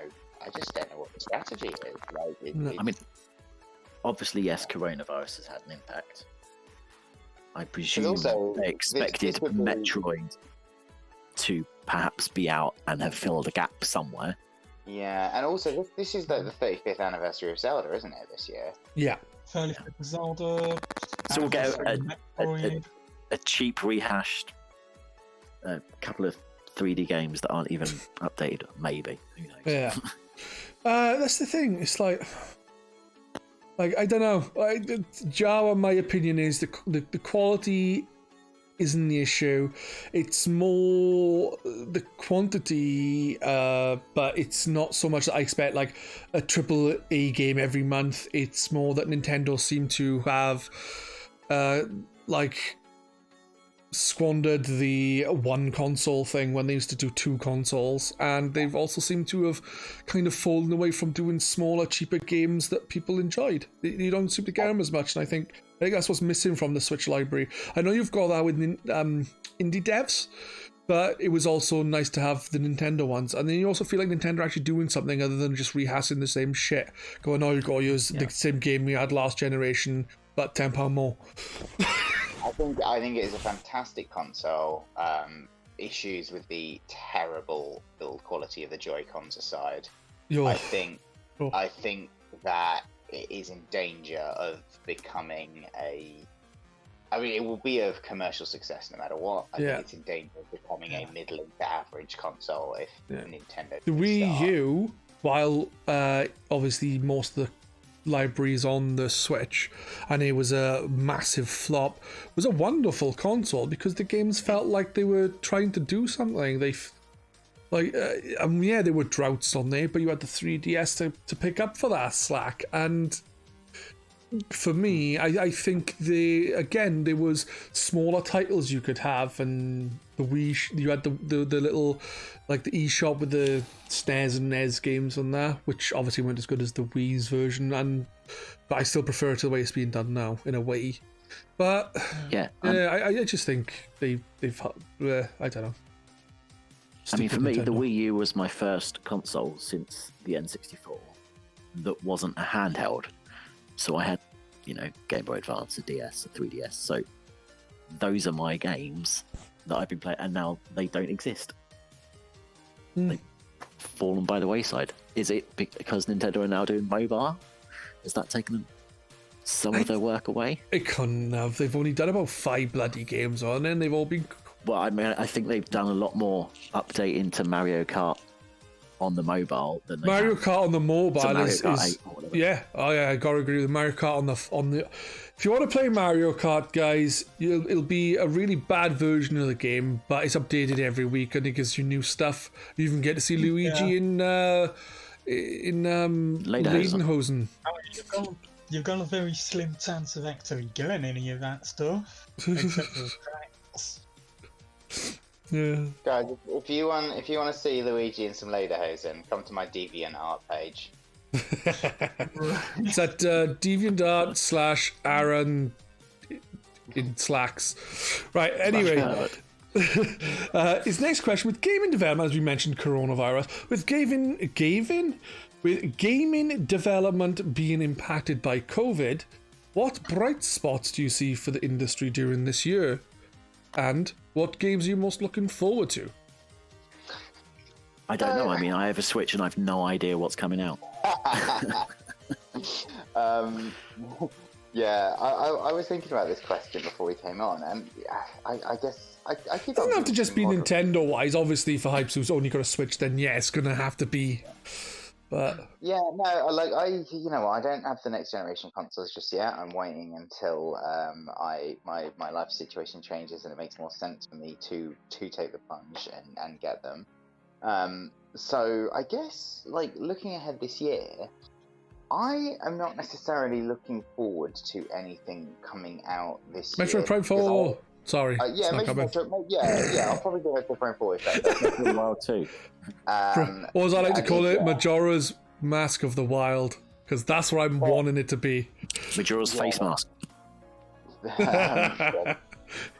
Yeah, no, I think, but I'm looking forward to the fact that I'm not really looking forward to many games. I'm looking forward to I don't know, getting stuck into the backlog of it. Catch up on a few things, to play some games I've missed out on my on I hope so, stream Don't be rational. Don't be rational. I've been really enjoying playing some randomizers recently. Ocarina of Time and Link to the Past. A Link to the Past, yeah. I've started that on my new Twitch channel. If anyone wants to check that out. But yeah, so I'm looking forward to kind of getting stuck into that side of things, revisiting some old favorites and catching up on some backlog. That's fair enough. I think honestly, as there's not much I've got the PlayStation 5 and I haven't got the Series X or anything, and I do plan on getting one because I've got it through Klarna. So I've got the Game Pass, the game, whatever it's called, I've forgotten the name of the bloody game thing. All Access. So I will get it at some point. For me, there are some games that look interesting to me, like there's Medium, which have just come out, which obviously, as I was planning on doing this last week, I could have actually answered this question with Medium. That came out the other day. Returnal is coming soon, I think, which looks interesting. So there are a couple of games coming, but Resi 8, but I don't think that's coming out this year, is it? I can't remember. There are some games coming, but I think, like Aaron, I think being able to look at not seeing that much announced, especially without a specific date, means I can look at my backlog and think, right, I can finally just sink my teeth into this without having to be like, right, I've got 5 minutes to finish this game before I get this new game, because that happens so much where I'm in the middle of a game, then a new one comes out, I'm like, new game, and then carry on playing, start the new game, and then the old one never gets finished, and it's a problem. Yeah. Big problem. Ooh. For me, Lego Star Wars: A Skywalker Saga. Announced in 2019, we have been waiting for that for 2 years, and this year it is going to be released. It was meant to be released sometime in December, around maybe, but then it got delayed into this year. Been a lot of delays, but again, it's probably COVID. Yeah. Cameron said he keeps checking Smiths for Series S, but they are always out of stock. Honestly, I would go with the X. I'm not saying that. If you're doing it through Klarna, I think there's about £3 difference in the monthly payments. I would just go for the X if you're doing it that. If you're buying it outright, then go for whatever you would rather go for. Personally. Yeah, is there anything else you're looking forward to? Because, is there anything that hasn't been delayed, but have simply popped up that you're looking forward to?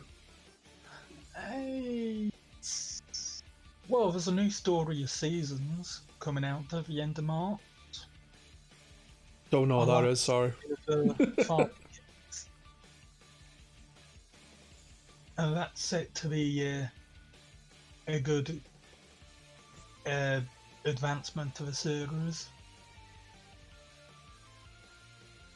I don't think I've played that. It's Story of Seasons, so I don't really know much of it. Harvest Moon? Oh, that's what they changed the name to, is it? Harvest Moon changed it to that. Yeah, I've played Harvest Moon. I played the GameCube Harvest Moon specifically. Oh, Harvest Moon is way better name than Story of Seasons. Yeah, I think they changed it. Rune Factory's another one as well, and that's like a spin-off of Harvest Moon where you do the farming and stuff, but you also got like combat and stuff. It's more like Stardew Valley, and it's got other than farming, and you've got other things to do. Like, yeah, there you go. We also have more questions, by the way. Here's one. I don't know when the next direct is, but we'll see about this. Hype says, when's the next Nintendo Direct? Will the Switch get any big games this year? And how do you like your steaks? Most importantly, how does everyone like these steaks? This is what Hypes has been here for the entire time. Literally. Here we go. Medium rare.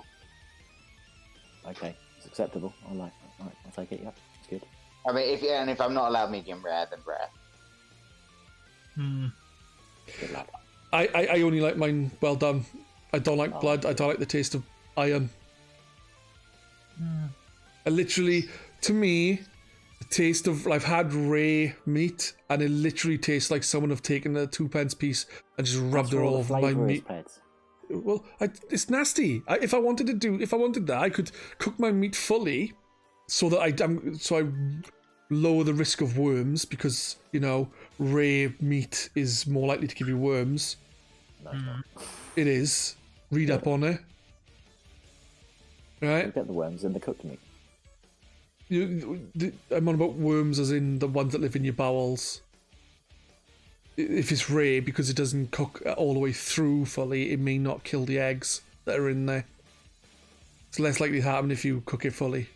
So you can do that, and then what you could do is just get some money and chuck it in the pan and quickly wiggle it around, and then you got the same flavour. Nasty, disgusting. Ugh. Welcome to the Video Games Podcast, guys. It's disgusting. I don't like it. I know loads of people do, but to me, it literally tastes like I'm fucking eating money. Money. Yeah, coppers. It's got that flavour of rare meat has. I don't know why. It tastes Rula, like blood. How do you like your steak, Rula? I don't really eat steak. Well, that's even worse. I like my hamburgers fully cooked as well, but I do know people who like them rare. Yes, Graham, it's about cooking steak. Graham shouted at me before saying, no, it doesn't taste like that, and it does. It does. It tastes exactly like that. Like a 2p coin. How do you like your steak, Graham? He likes his medium rare, I think. He likes it like the other plebs do.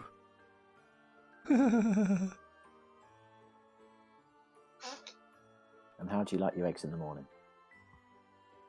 With a kiss, Heights. Pedz, I need to pop off in like 5 minutes. Okay. Should we do Grin Without a Cat's question? We're going to ignore Hype's question. Well, that's just mean. When the next Nintendo Direct will be tomorrow. They're going to announce instead of Zelda 35 anniversary, they're going to announce Year of Luigi 2. This time with Lederhosen. Oh wow! Lovely. Fair enough. I have no idea about Nintendo Direct, and the big Switch game this year will hopefully be Breath of the Wild 2 or Metroid Prime 4. I think it's unlikely to be Metroid Prime 4. We haven't seen anything. I know, but I want it so badly. Don't be mean. You can mark my words on this, guys. Neither of those games are coming out this year. No, definitely not. What is?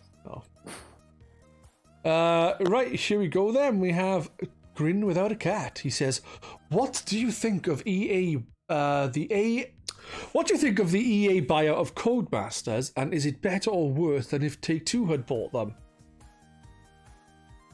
Take-Two in ownership of Codemasters? No. Have you seen their NBA or whatever it is? Just literally littered with adverts. Yeah, Remake. I haven't played it. Like like with the new 2K game, I've only seen the only person I've seen talk about is Rab from Consulvania, and while he's saying like they are purchasey stuff all over the place, I think he said he didn't really bother with that, and you can just ignore it and just have fun with the game, and it's like a really good basketball game. But I don't know if it's better or worse. Yes, Take-Two have got issues in that respect, but so has EA. At least like EA with the surprise mechanics and stuff. They are getting a bit better in regards to that, I think. Yes, only because they're being forced to be better by courts. Yeah. So yeah, I don't know. Would it be better? I don't know. I think it's better. It's a. So It's just a question of how do you like your poison? Well, I think EA's racing franchises haven't been great recently, right? So I have a feeling you might see the studios they've acquired with because Codemasters have a lot of racing games, don't they? Yeah. But the thing is, though, is racing games wise, they had the people behind Burnout and stuff. They've had a lot of good companies there. EA have. What are they doing with them all? The issue you have is how do Codemaster Take-Two let the developers do stuff, and how do EA do which one is worth for getting their fingers in there and messing with what's being done already? You also have the cool. I know it's a meme, but you have a meme like of a pile of bodies with another like person standing outside being shot with loads of different game companies names on them, and EA being the one pulling the trigger because they buy so many companies, take their IPs, make them churn out crap, and then just get rid of them. Is that still the case these days with EA? Are they? Yeah, well, I think they still are a bit shitty like that, but I don't know. Like I'm genuinely concerned for like BioWare and stuff. I mean, I think BioWare's already been done for, hasn't it? I think but this is the thing though, yeah, I get that with BioWare, but like again, how much like when Mass Effect 1 came out, I thoroughly enjoyed that. And then like from Mass Effect 2 onwards it changed a bit, even like the Dragon Age games changed a bit and stuff. So my question is like, did EA have a hand in that? And was it to the detriment of the company's creativity? I honestly couldn't tell you which I would say was worse. I mean, I think it's impossible for us to know. I mean, I think it's very easy and popular for gamers just to sort of like, oh, EA bad, like whatever. And you know, I wouldn't necessarily say that I don't think like that. I do think that, especially when Star Wars Battlefront 2 came out, I think like EA showed that. Yeah, well, exactly. Like the only way companies tend to improve things is when they're forced to. Like Cyberpunk, I was talking to people about this before on this very podcast. I've heard some things online, and like people defended the shit out of that game before it came out. When it was like a woman having seizures playing the game, people would send her messages saying like, oh, you know, like for support, but then at the bottom would be something to try and give her a seizure and stuff like that. But then like all the bad press they had, like saying they were not doing crunch whilst doing crunch, all these other problems, and no one gave a shit. Everyone was happy enough to defend CD Projekt Red and defend the game and the game. But as soon as it came out and it was buggy as hell, that's when people cared. And so I mean, at the end of the day, my point being is I forgot. My point is you mentioned there that companies only improve when they're forced to. I mean, so I think this is the only reason why they're going to improve certain aspects, and they've apologized for things they've done, even though they're still lying about certain things, is because it's affecting the bottom dollar. If people cared about like the treatments of these big companies to their smaller companies, and the people who work for them, and people refuse to buy their products because of that, then maybe things would change. But instead what's happening is people are only kicking off when the game itself has an issue, which is just not really going to incentivize any company to improve their practices when it comes to anything they do. Well, yeah, no, very true. I mean, money is the bottom line. No ethical consumption under capitalism sees the means of production. Yeah, no, I know that, but still. Bloody people. Of which I am part of the problem as well, you know, I bought Cyberpunk because I could get it for 40 quid with a Stadia controller and a Chromecast, you know. But that's the thing, I haven't bought Cyberpunk. I'm trying my best now for if I know a company is shitty, I'm gonna try my best to not buy the game, wait till I can get a second hand from somewhere, buy a second hand, and if the game costs me 20 quid and I could have got a new 40 quid, I'll give 20 quid to a charity of where there are issues. So say I don't know, CD Projekt Red, there was an issue with transphobia. Is that the right term? Transphobia? Yeah. I would donate, say, 20 quid to Mermaids and buy the game 20 quid second hand. You know what I mean? I think that is just a bit better to do. And I have also, my girlfriend very much wants that new Harry Potter game, and we have decided that when that finally ever does come out, we will buy it second hand and donate the same amount of money that we are paying for it to Mermaids. So I think that is a good way to do it. I genuinely think it's. Then you get the game you want. There is obviously the whole don't get it at all, but you get the game has already been bought by someone else. If you buy the second hand, the company then isn't getting anything from it, and then you're giving money towards a charity which will benefit from even like a small amount. So it's a good way to look at it, really. Sorry, Ruler, it sounded like you had some thoughts on this as well. Yeah, well, as I just said, I don't really have any choice in regards to the Harry Potter game. It's either buy it digitally or not at all. I mean, yeah, I could donate the full amount that I pay, but then to charity as well. But it'll be on a sale sometime. You know, why wait? I mean, why buy it at launch when I could wait for a sale and then get it cheaper and then donate that smaller amount? Yeah, no, that's fair enough. Then you're buying it for buy a cheap price and then donating again. So at the end of the day, it makes sense. A lot of people would do that. I don't know. It's just it's a weird world we live in, you know. But honestly, anyway, those two, EA or Take-Two, I don't know which would be worse. Personally, I would just because of publicity and just general knowledge, EA would be the worst. Simply from my perspective of when there's headlines, it's usually EA or Activision there, and I don't hear as much from Take-Two. But that's coming from a place of not really knowing how bad Take-Two are. For all I know, Take-Two could be worse than EA, but just because of that, I'm going to have to say I think I wouldn't know. Wasn't there some stuff with Take-Two and LA Noire when that came out, when they were a bit rubbish around that? I don't know. Was it Take-Two with LA Noire? I thought it was Rockstar that were the problem there. Maybe, yeah. I get that. Maybe, yeah. Also, just fun little fact as an aside, as we're speaking about Codemasters, my first job, the offices were directly below the Slightly Mad Studio offices who made Project Cars, and those guys were cool. I liked them. Lovely. Yeah, that's it. Matt25091 says he doesn't understand what Codemasters did with Project Cars 3. It's aimed at a whole different market of the previous Project Car games. Codemasters already had more casual series like Grid. I hadn't played Project Cars 3, but I heard that they were very similar like Project Cars. So, yeah.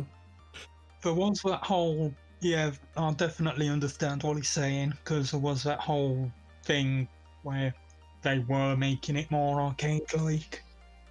Weird. Don't know why, but they apparently did. Yeah, well, we've only got left now is we've got GRcade news, which is just a couple of things from the forum I wanted to talk about.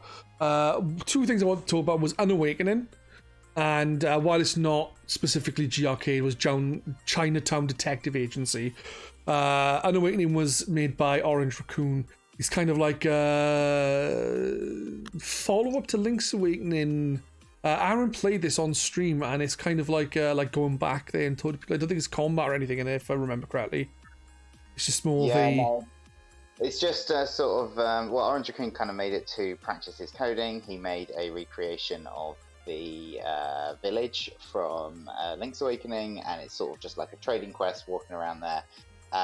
As Pedz said, I played it with him on my stream, with him sort of talking to me while I played it and giving me lots of hints.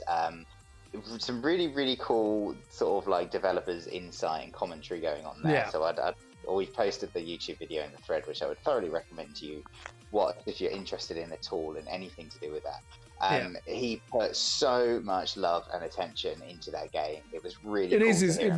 Link's Awakening is his favorite game, so he's put so much in there. And we asked questions about him, like doing certain things, and he was thinking about like doing something like learning to do more with that style of game, wasn't he? And going from there.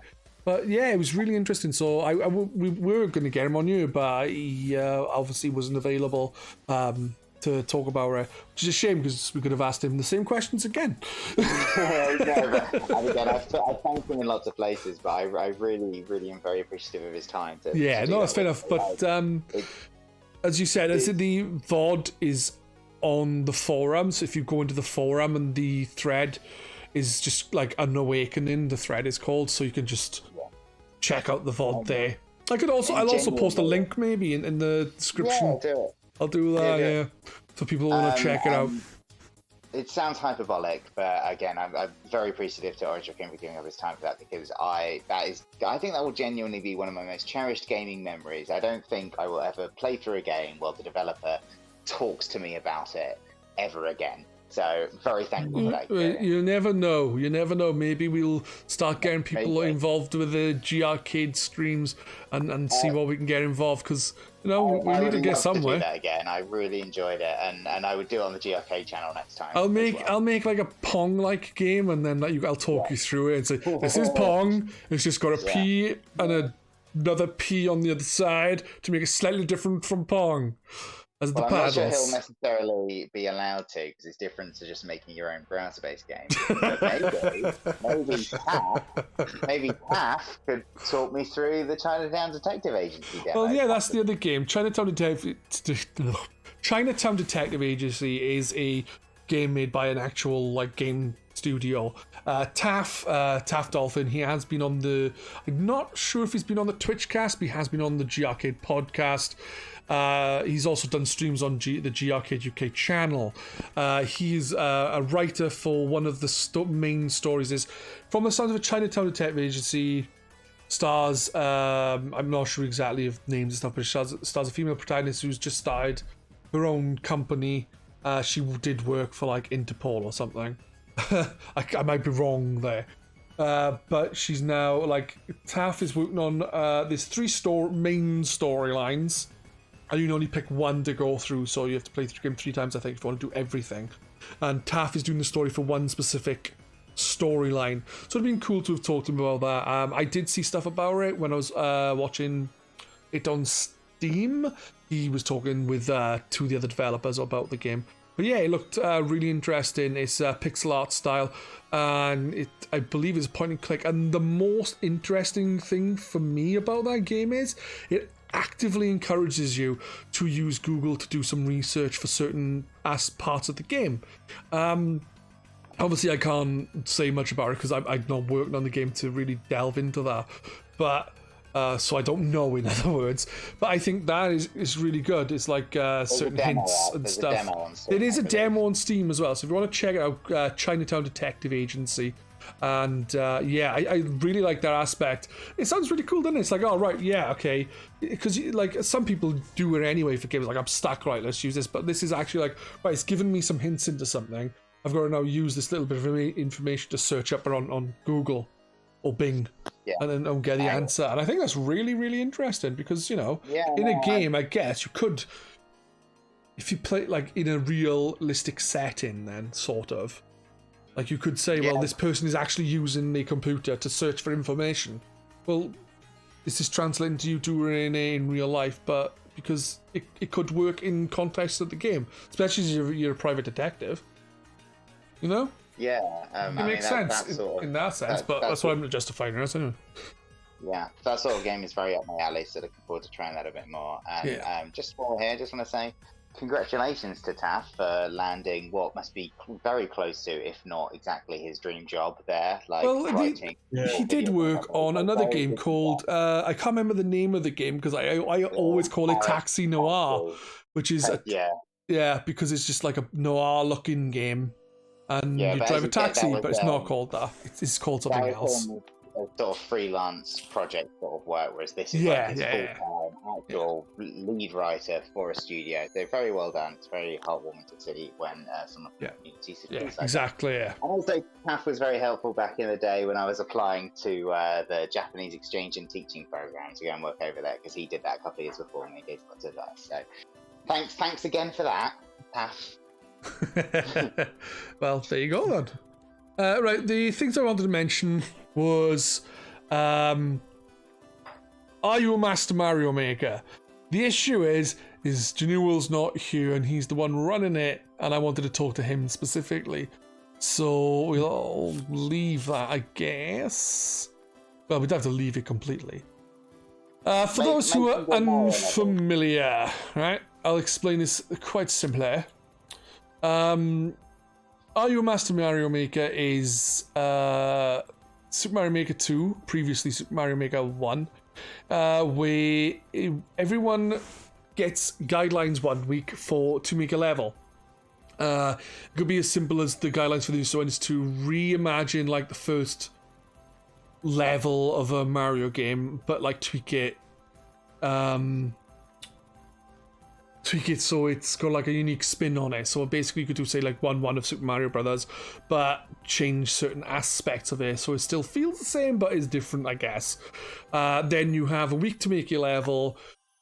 You have to submit your level. The level gets played by all the people involved, and then you have a week that the second week then is to play the levels and get your votes in. It's been done, I think, 4 times previously. The person who was running it before was Cheeky Devlin, who people may know as he's been on this. He's done like various different things for GRcade, including streams and podcasts and what have you. Like every year, someone different has won. I don't think anyone has retained the crown of Are You a Master Mario Maker? So that's quite interesting. And didn't Genuel win last year? So Genuel won last year. Yeah, Genuel won last year. I think Genuel won last year. Old Soul Cyborg won the year before. Matt won the year before that, and Jasm won the time before that, I think. Don't quote me on that because my brain is awful in the sense of memory. Right. But yeah, I just wanted to talk about it and like see what plans he had. But like, I genuinely think that this is going to be really interesting. Like, it's obviously too late to sign up now, which is why I wanted to get this done beforehand because sign-ups closed last night. But hopefully people will tune into this channel to check out the levels that are being made. I think there's 9 people taking part on a Sunday. Sunday 9 p.m. I think is happening. It'll be on the GRcade UK Twitch channel. So it'll be quite fun, I think, to have a look at that. Because some of the most interesting and enjoyable and frustrating levels has been made when doing Are You a Master Mario Maker? Like Hypes. Devlin doing Hypes levels is a thing of fucking beauty. The rage. Oh. And they're never intended to be ridiculously hard. Yeah, right, Dad. I don't believe you. One of the other things I wanted to talk about, obviously Devlin's not here for this, but I wanted to bring up Devlin recently has started a thread where he's going to post seed for every week, I believe. One seed is for a randomizer of A Link to the Past, and another randomizer for Ocarina of Time. I haven't taken part in them myself, simply because I'm not sure if I'll have time to do both of them, as well as Aayl Master Mario Maker, because I've actually signed up this year for the first time since the first competition, so because I haven't thought I've had time, as well as stream and do other stuff, and spend time with my family and what have you. But, like, I'm wondering how Aaron has taken part. How are you finding the randomizers so far? Because you're new to randomizers. Yeah, I'm new to randomizers. I'm new to streaming games. I kind of wanted to get into streaming to start trying some randomizers. I'm really enjoying them. Like the game I wanted to do was Ocarina of Time randomizer. I've seen that streamed. I know Ocarina of Time quite well, so I wanted to give it a go. It's really fun if you're familiar with a Zelda game, or even if you're not, but want to just try throwing yourself in the deep end. It's just a really cool way of, like, I don't know, playing a game, and it almost turns Zelda into a logic puzzle in a way, in like, okay, I have this item, so that means I can go do these things now, and what should I do next to then open up the game, blah, blah, blah, blah, blah. I think it's really fun. I'm very grateful to Devlin for all the help he gave me. Like, Devlin is a very, very good Link to the Past randomizer runner. He can complete a version. He can complete that in like under 2 hours, and he pretty much walked me by the hand. Him and Cora. Very thankful to both of them, and still alive. Walked me through by the hand through the Link to the Past randomizer to get that done. Yeah. So it took me 12 hours and 30 minutes to do my Link to the Past randomizer. But I had so much fun doing it, and I immediately want to jump back in and try another one to try and get that time down. I'm halfway through doing an Ocarina of Time randomizer on my stream at the moment. I'm going to carry on with that on Friday. And again, loving that a lot. It just really it's just really like exciting when you get to open a chest. Like, what's he going to be? It's really exciting when you go up to King Zora, give him 500 rupees, and he gives you 20 back. That's Link to the Past, yeah. Ocarina of Time, he will also give you something random, but at least you don't need to give him. At least you don't need to give him 500 rupees. Yeah, but still, it was just funny. I had to mention it because I think I was watching Retro Cora. Or Cora, as everyone knows him on Xbox, called Retro called Corazon de Leon. And I was watching him the other day, or you the other day, and like one of you gave King Zora money, and then but when I was watching, it was one of you did it, and then the other person in chat said, that happened to me yesterday. And we were playing different seeds as well. I know, that's the funny thing about it. But I thought I'd bring attention to it. One, I thought people who were on the forum may be interested in taking part, and I thought maybe people who were interested in doing randomizers, who are not part of the forum, may like to come along and join in and add their times and make him more of a challenge to Devlin, because he's now no one really to compete against. He's on his own, really. Like, the closest to him is Cora, and Cora is still quite a bit behind Devlin. So I'm thinking, why not advertise it? Why not get more people on? Absolute stretch goals, but I would like to get my time down to be able to beat it in one sitting. And maybe start giving Cora a bit of a challenge. That's my stretch goal. But and even if you don't fancy playing it, come watch him on stream. It's fun to get involved and sort of join in the fun of someone getting a rubbish item and being stuck, and also like weighing in like where you could go next or what's going on. So yeah, it'll be good. Like when I played, like when I first did an Ocarina Time, Link to the Past randomizer, I finished it in less than 3 hours, or just around 3 hours. The second time I did it, it took me 8. So, wow. So it went the opposite direction. But it'd be like when I was playing both times, Like Devlin was there to give me hints and tips and tell me things if I needed it, which is great for that kind of thing. But it'd be nice to get to the point where I'm like, right, I know what I'm doing. I'm doing things right and like finding the right. That's the thing. It's like they're really, really enjoyable, and it's a good way to get something new from a game you've played. And there's so many different randomizers. Super Mario Brothers 3 randomizer is awesome. I really enjoyed that. Which is one of I think it was the first randomizer I played. I think it was made by like I can't remember who made it, but I got it from another streamer's stream who was friends with the person who made it, and it was like literally just come out when I got it. So like when I first played that was when it was very first made, I think, like a couple of years back. But other than that, I haven't apart from Link to the Past and Super Mario Bros. 3, I haven't played any of the randomizers. But I would like to have a look at things like the Legend of Zelda randomizer and Metroid randomizer, but they're gonna be fucking solid, aren't they? Let's be honest. You know, the NES ones now. What about Darkrula and Hypes? Have you any interest in doing any randomizers? Any interest in taking part in these? I don't know if I'd even get onto run. I don't have any emulators or anything at the minute. So yeah, they're not for everyone. I can see that. They do run absolutely fine on your normal emulators, like your SNES 9X or your Project 64. No problem running them there. But I can also understand why they wouldn't necessarily be for everyone. Yeah. No, yeah, I do think people should give them a try, even just to give them a try, because it might pique an interest in trying you could try a randomizer and think, well, maybe this is the randomizer not for me, and then they could look into a game they're more familiar with and try that one and get more out of it. Yeah, I was speaking to Cheeky about a year ago, probably now, about trying some. I haven't yet, but Link to the Past, Super Metroid, yeah, I'd love to give them a go. I think you should. Give a Link to the Past a go. I might even try doing a bit of streaming. Pop in the thread, see if I can get that world. Yeah, Devlin's written a really nice, very elegant good post. opening post. Yeah, just explaining all about them. I kind of feel like I need to be more familiar with the games themselves. I mean, well, I wasn't that familiar.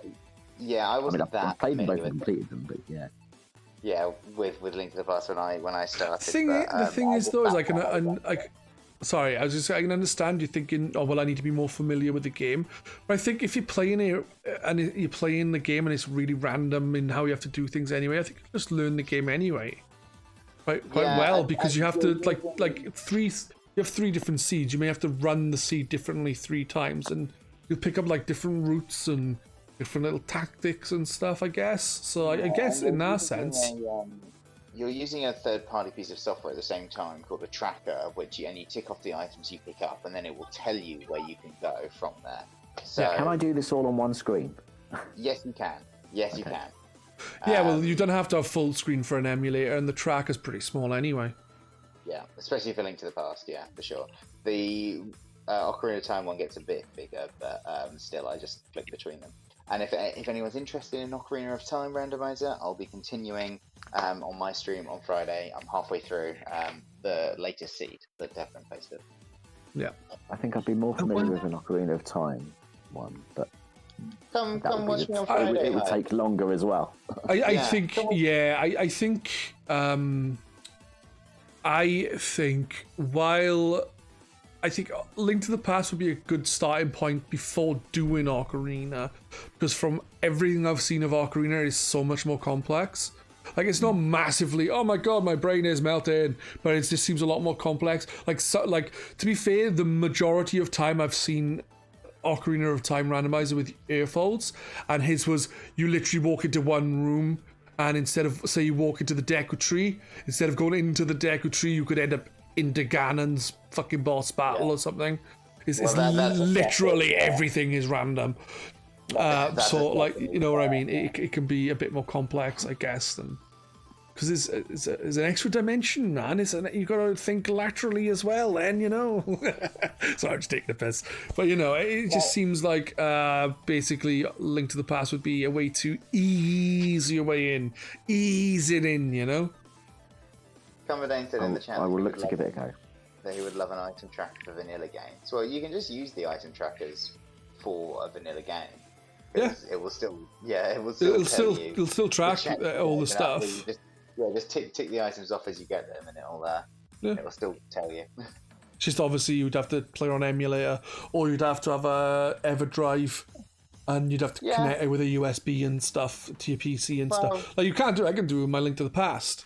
I can connect the EverDrive into with a USB into the PC, and then I play the game on my thing, and it'll even automatically track stuff.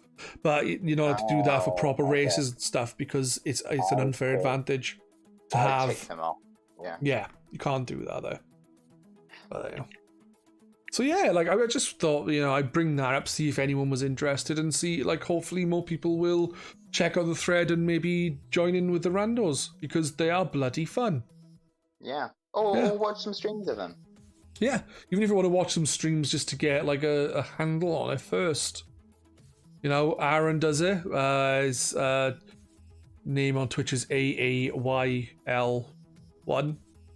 Yeah, thanks. And then you have Cheeky Devlin, which is Cheeky Devlin. Devlin is Devlin, all one word. And then you have Retro Cora, which is Retro Cora, Cora, all one word. Those and three Cora's people. Streamed off of the GRcade channel as well. I think that's round about it. Yeah, and obviously this channel with it as well. So yeah, there's plenty of places to check it out from just the GRcade people. You don't need to watch other people on Twitch. We're all you need. The only other thing I was gonna mention tonight was apart from asking people in chat if they have questions, because we do that at the end of the stream, every stream. Because some people might not be on the forum who tune in. You have GR played Red Dead Redemption. Basically, last year, a lot of us were playing games from the Dark Souls series. It's something that has been going on with GRcade, and I even think Games Radar, where people would, someone would say, right, let's all play this game. We can discuss it in the thread. And go along at roughly the same pace to you know, like I said, discuss it, talk about the pros and cons of certain aspects of the game, shit like that. Well, we did the Dark Souls one last year, where I think I finished it last year on the GRcade channel. I finished Dark Souls. You have Site23, who is doing Dark Souls 2. Aaron is going to be doing Dark Souls 3, sorry. Dark Souls 3. He's starting tomorrow with Dark Souls 3. So we can have quite a few things going on there. We have Bloodborne with I can't remember his name on Twitch because I'm not familiar with it, but I just call him Face Man on the forum because it's like a party hat with a face. And I think Januel said he'd be up for doing one as well, but I'm not sure what. So basically we have a lot of people doing that, and it was all discussed on there. With basically this, GR played Red Dead Redemption. There's only 4 of us so far. There's myself, Jawa, and 2 other people who are playing through Red Dead Redemption. We've only recently started, so if other people on the forum or not on the forum would like to come to the forum and partake, then jump into the thread, say you want to jump into the game, play it. This is Red Dead Redemption 1, by the way. No, the second Red Dead game, I believe. Basically, we're just playing along, see how it goes. I'm streaming it to the GRcade channel.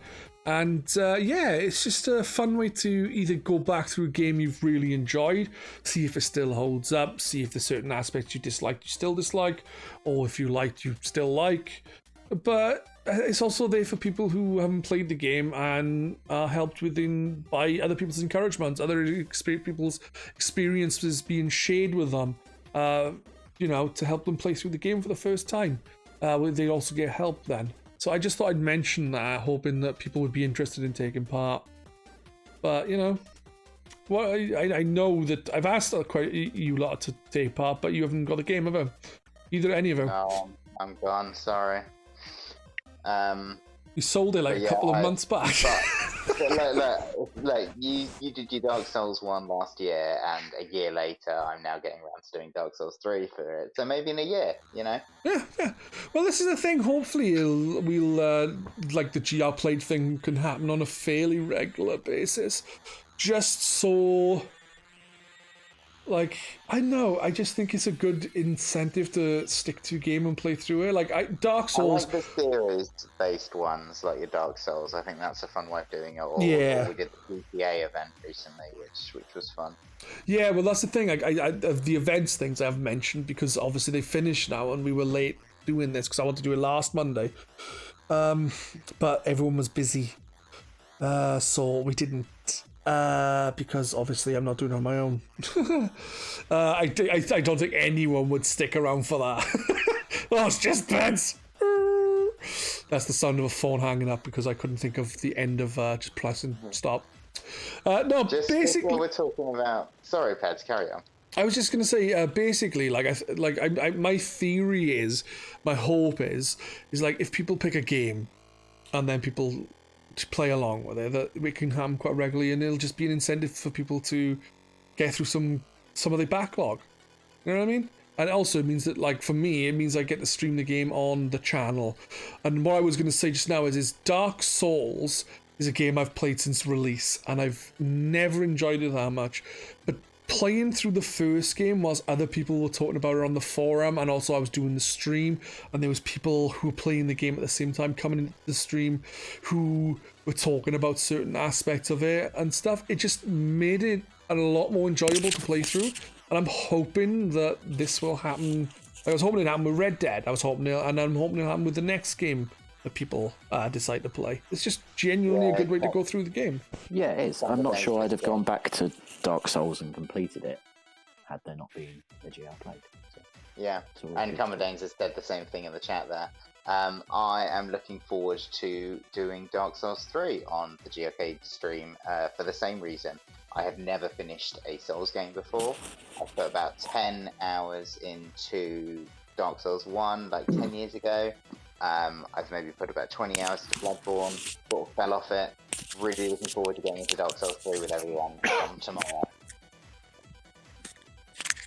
I wonder, is there any games like I specifically, like, this is more I picked Red Dead Redemption. I thought it would be something a lot of people would still have to go through, but it's a game that I got to in Mexico back in the day, stopped. So I got bored in Mexico, and I'm hoping, like, this was an incentive for me to finish the game. Is there any games that you never finished that you would like to do a GR played of, where people all get involved and go through the games, and maybe the incentive there will be, you know, people all talking about it and playing it at the same time may help you stick to the end of the game? Other than Dark Souls, Aaron, because we just talked about it. Well, yeah, exactly. I mean, my answer would have been Dark Souls, but I feel like I'm going to get that experience, fingers crossed, by streaming it. So, other than that, nothing super springs to mind. I wouldn't hate maybe like a Hitman, possibly. Hitman. What was that bad one? Really bad one called? Oh, I don't have the solution, but yeah, I wouldn't be. Ruler, I know you've been playing Hitman recently on your stream. But I wouldn't hate maybe like a Silent Assassin challenge or something, or maybe like because those games you're really meant to play the same levels over and over again, and I don't necessarily do that when I have access to all the levels. So possibly a weekly challenge where we do a map a week might be fun. Yeah. What about you, Ruler? Is there any game you'd like to head back to and see if other people would play along and keep you invested in the game a bit more?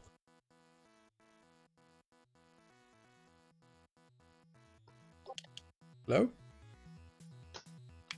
Hello? Ruler?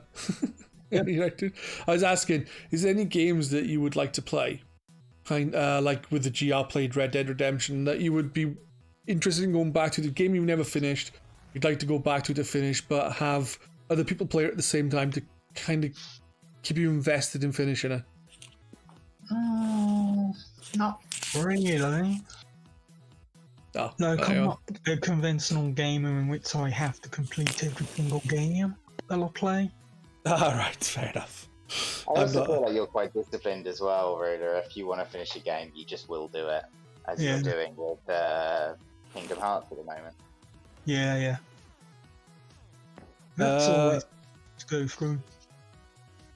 Combadine just said Judgment is being remastered for PlayStation 5 and Xbox Series consoles.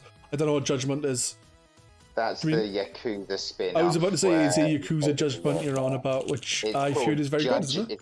It's called Judge Eyes in Japan, which is a way better name. Judge Eyes? Yeah, Judge Eyes. Yeah. What about you, Hypes? Anything I've not completed. I don't know, probably something I've not started. But I actually have. To be fair, it doesn't have to be something you haven't completed. I'm using this as a... Yeah. An Assassin's Creed or Batman that was on the Wii U that I've never touched. Oh, yeah. Otherwise... yeah.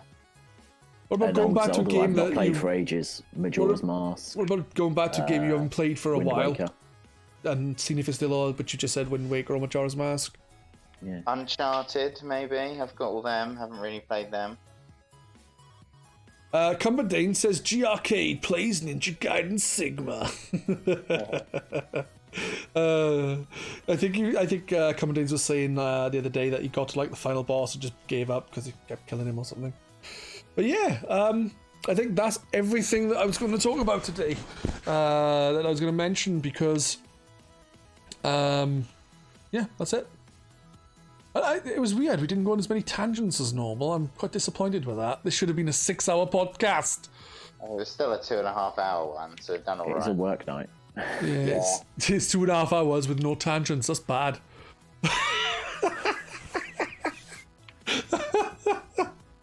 I blame you guys.